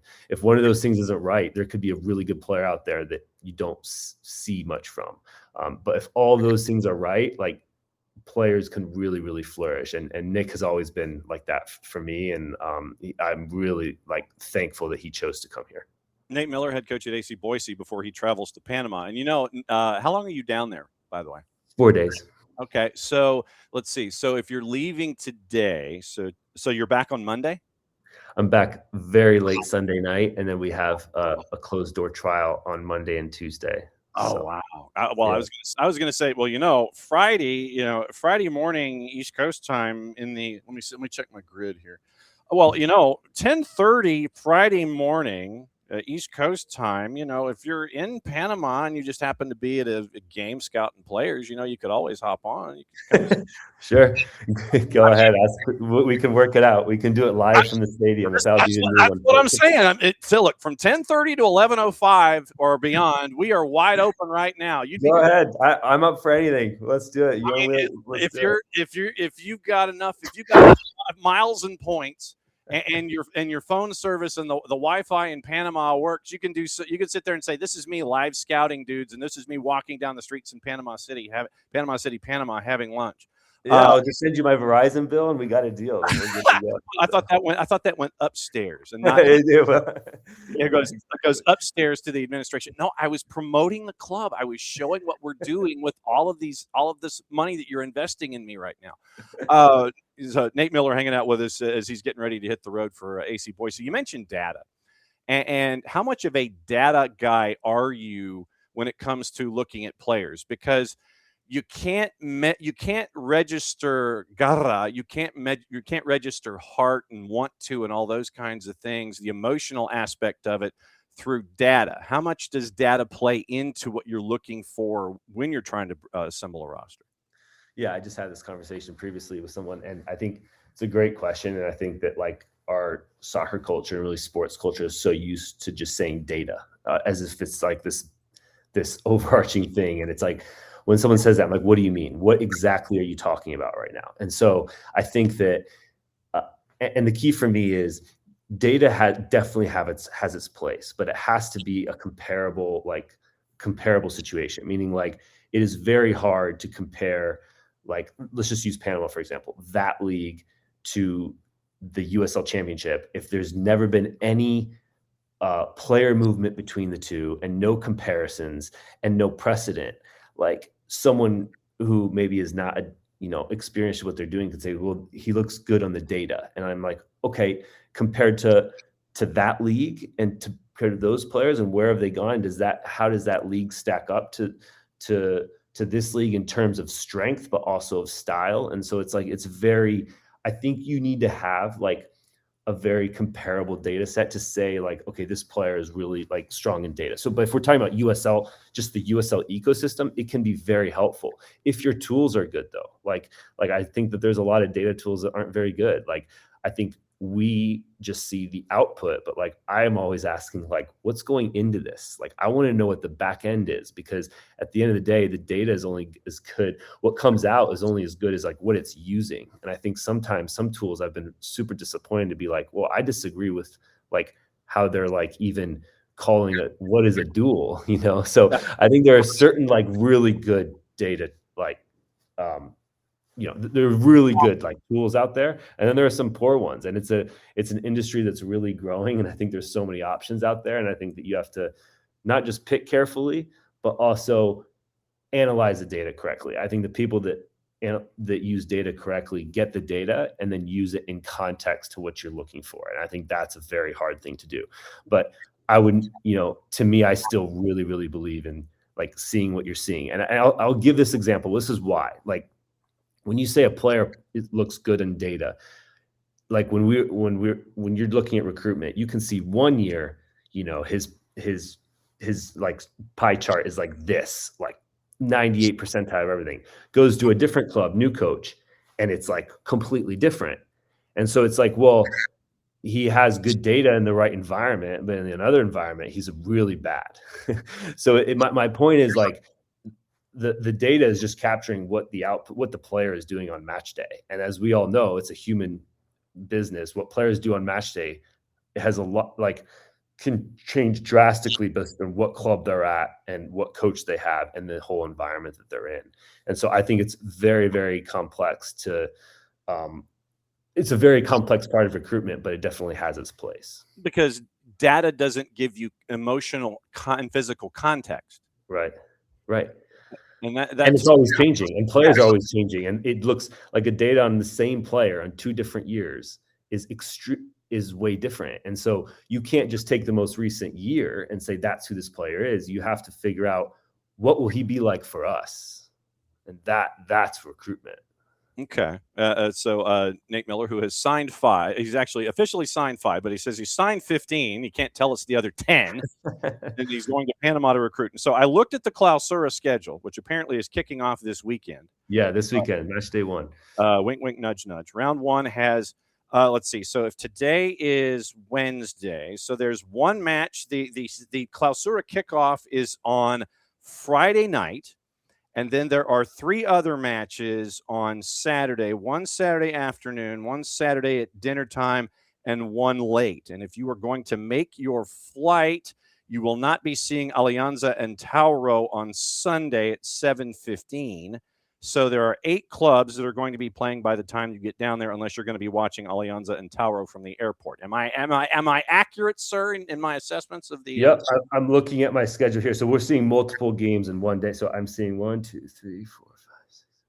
I'm seeing 9 games in the 4 days that I'm down there. Wow. Okay, so you're not just in the LPF. You're looking at like a couple of them are the, like 2 of those are like Costa del Este, like that's like the U21s of a team that I like. But yeah, so we're seeing one, Veraguas and Universitario. You have San Francisco and Union.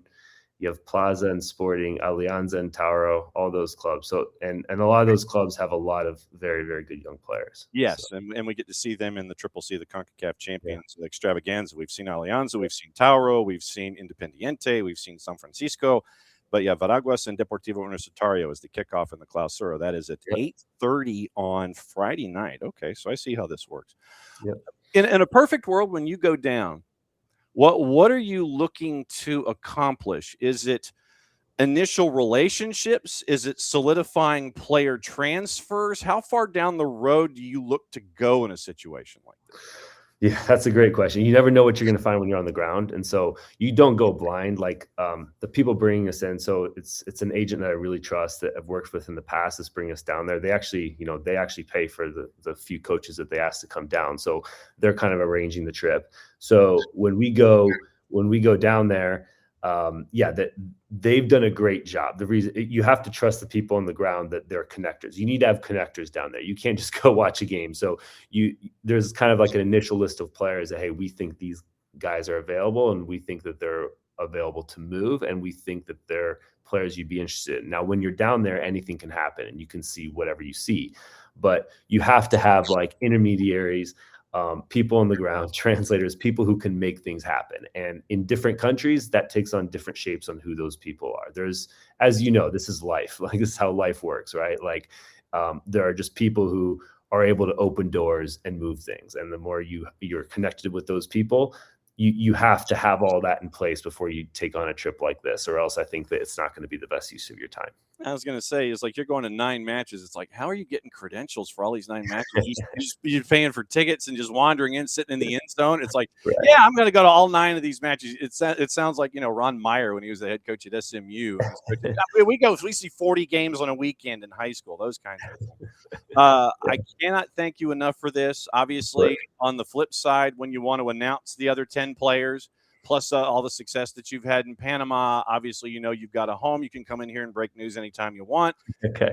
You know where the garage door opener is and where the key is under the mat. You can crash. All that we ask is that you get down there safely and that you take plenty of pictures, shoot a lot of videos so we can sit there and go, hey, here's what he's doing while he's one of those kinds of things.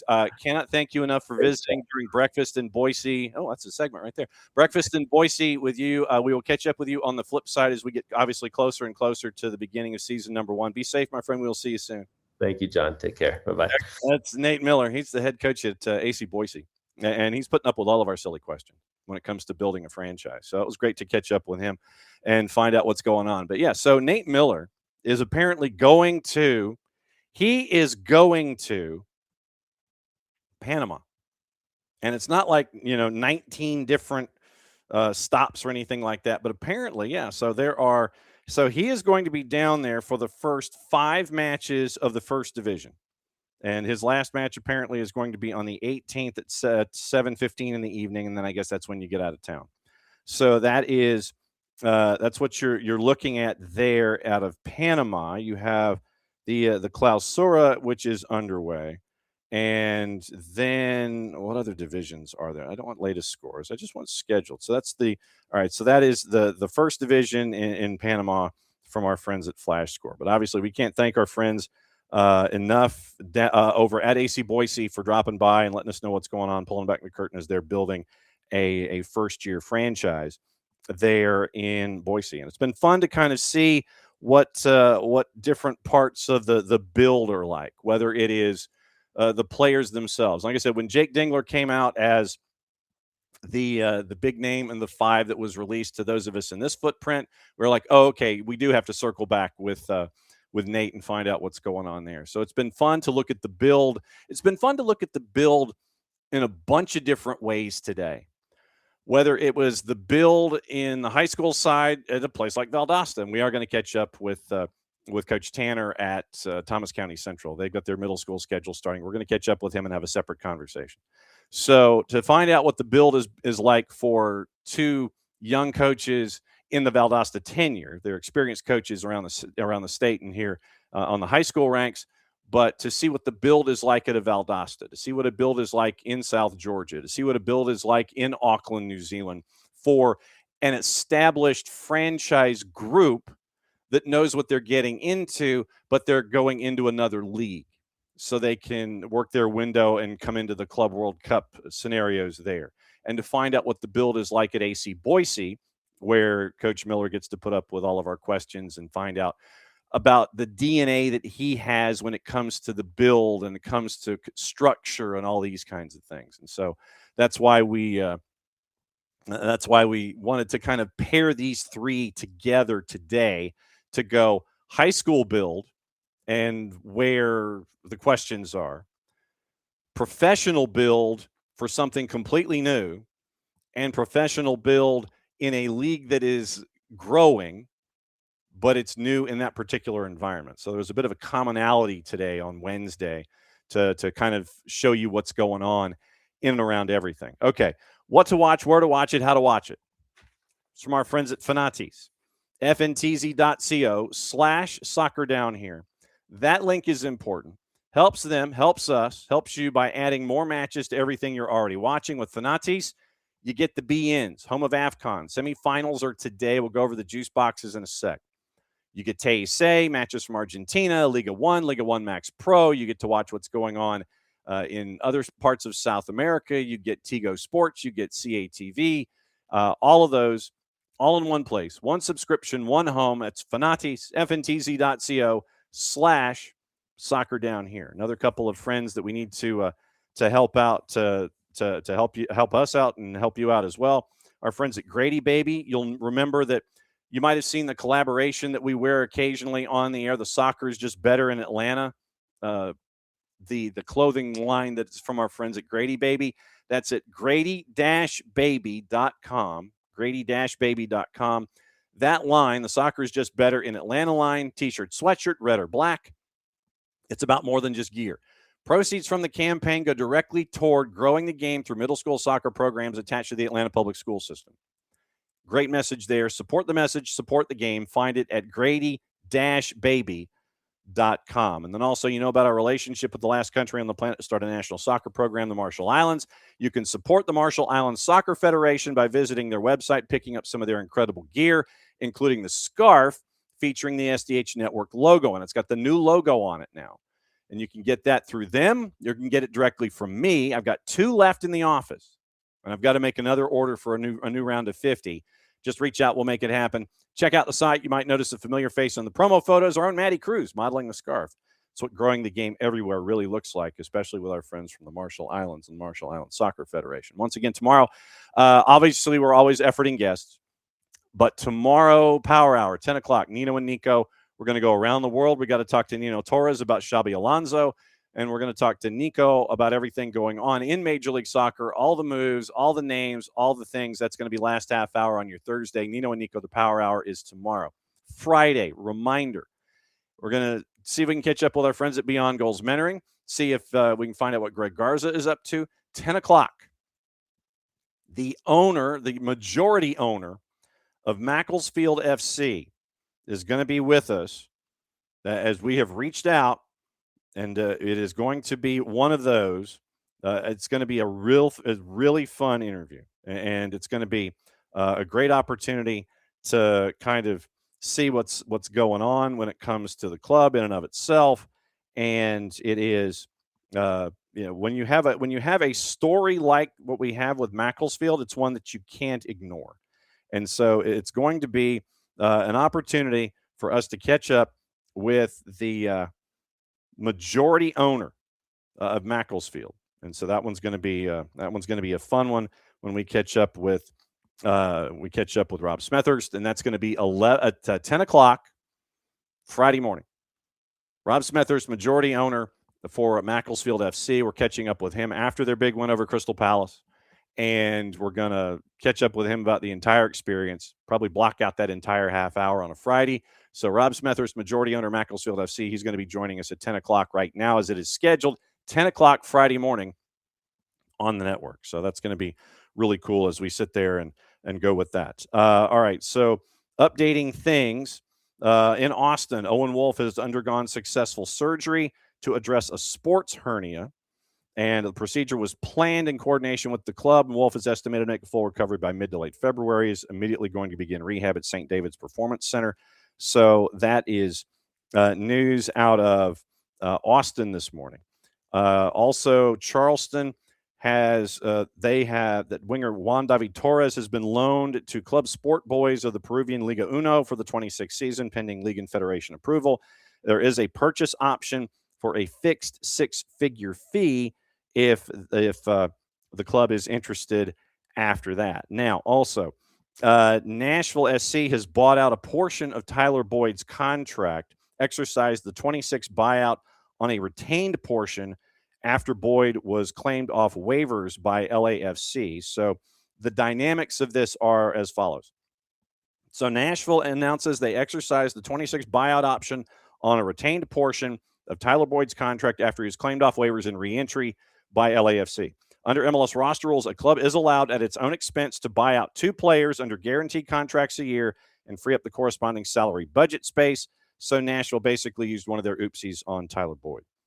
Also, Courage signed Molly Pritchard through the 27 season, and she completes the goalkeeping group heading into 2026. 2-year deal for Pritchard, standout at Ohio State University. Career year in 25, All-American, anchoring the defense. It set a new program record for consecutive shutouts. And the Atlanta native also took home Big Ten Keeper of the Year honors, as well as being named All-Region and All-Big Ten. So we will find out what's going on there, and we'll see if we can catch up with Molly as we go, as we get you ready for the NWSL season coming up in a couple of weeks. Huntsville City's announced their 26 exhibition schedule, and it looks like that they're going to open preseason play on February 21st, 1 o'clock Eastern time against UAB. And then they're going to play UAH on the 28th at 3 o'clock Eastern time. Also announced the tryouts for the 26th season are now available as well. So that is a part of that conversation when it comes to Huntsville City. We mentioned earlier in the show, Crystal Palace in talks with Angers for attacker Siddiqui Sharif Apparently, Milan and Frankfurt also made calls this week, but a deal with Crystal Palace is closer. Not yet done. Club-to-club talks have advanced when it comes to Sharif, and that seems to be the latest news from overseas. All right, what to watch, where to watch it, how to watch it. We'll get into your juice boxes here and let you know what else is going on. So, what to watch? AFCON, noon and 3 o'clock. It's the semifinals. Senegal and Egypt at noon. Morocco, Nigeria at 3 o'clock. We'll get into juice boxes in a sec. FS2 has the league that we neither condone, endorse, nor promote. They got the matchup at 12:30. BN and Español is simulcasting AFCON. We mentioned how you can get BN and all the BNs through our friends at Fanatis. Fox Deportes Serie A at 12:30. Napoli and Parma. They've got Liga MX at 10 o'clock tonight with Tigres and Pumas. ESPN Plus has the Bundesliga at 12:20. 2 matches at 2:20. FoxSports.com simulcasting the league that has the match at 12:30. Paramount Plus Serie A. Napoli, Parma at 12:30, Inter and Lecce at 2:45. English League Cup is on Paramount Plus at 3 o'clock with Chelsea and Arsenal. So that is what you're looking at with what to watch, where to watch it, and how to watch it. But the biggest thing today, AFCON, noon and 3, and keeping an eye on that. Getting into the juice boxes for these particular matches. The noon match, Senegal and Egypt. Senegal is favored slightly on the plus side at a plus 102. 90-minute draws a plus 196. Egypt to win in 90 minutes is a plus 323. The 3 o'clock, Nigeria and Morocco. Morocco is a favorite on the plus side at a plus 116. 90-minute draws a plus 187. And Nigeria is a plus 290. Tottenham have now confirmed that Conor Gallagher has now joined. He's holding up the jersey, so it is obviously official. Atletico de Madrid, €40 million, 5.5-year deal. Aston Villa advanced in talks before Spurs came in for the late jump. Thomas Frank directly was involved in persuading Conor Gallagher to sign. So that was the news out of Spurs. So that was an interesting maneuver there. So that was Conor Gallagher was headed in one direction, then he ends up going in another direction. League Cup, let me get you your juice boxes there today from what's going on in England before we get into all the other rumor and gossip and things that we'll be getting into today before we get you out of here. So Chelsea and Arsenal. Arsenal big favorite at a plus 104. Chelsea's a plus 250, and your 90-minute draw is a plus 236. All right, so let's take a peek at the at your gossip, rumor, and innuendo, and we'll see if we can see. This is what happens when your laptop decides it's going to update overnight, not tell you. Yeah, the laptop updated overnight, and so I'm now having to go back and try to figure out, okay, where things are and where they stand. Man City is preparing a Mark Gahey offer, and let's see. So asking price, £35 million. They're unlikely to meet it, meaning Manchester City. So prepared to make an offer before the end of the window, but it doesn't look like it's going to be in the neighborhood of 35. Bayern Munich has been making calls to try to convince Gahey to join them in the summer. That's from Florian Plettenberg in Sky Germany. Manchester United do not plan to bring back Marcus Rashford when his loan spell at Barcelona ends. That's from TalkSport.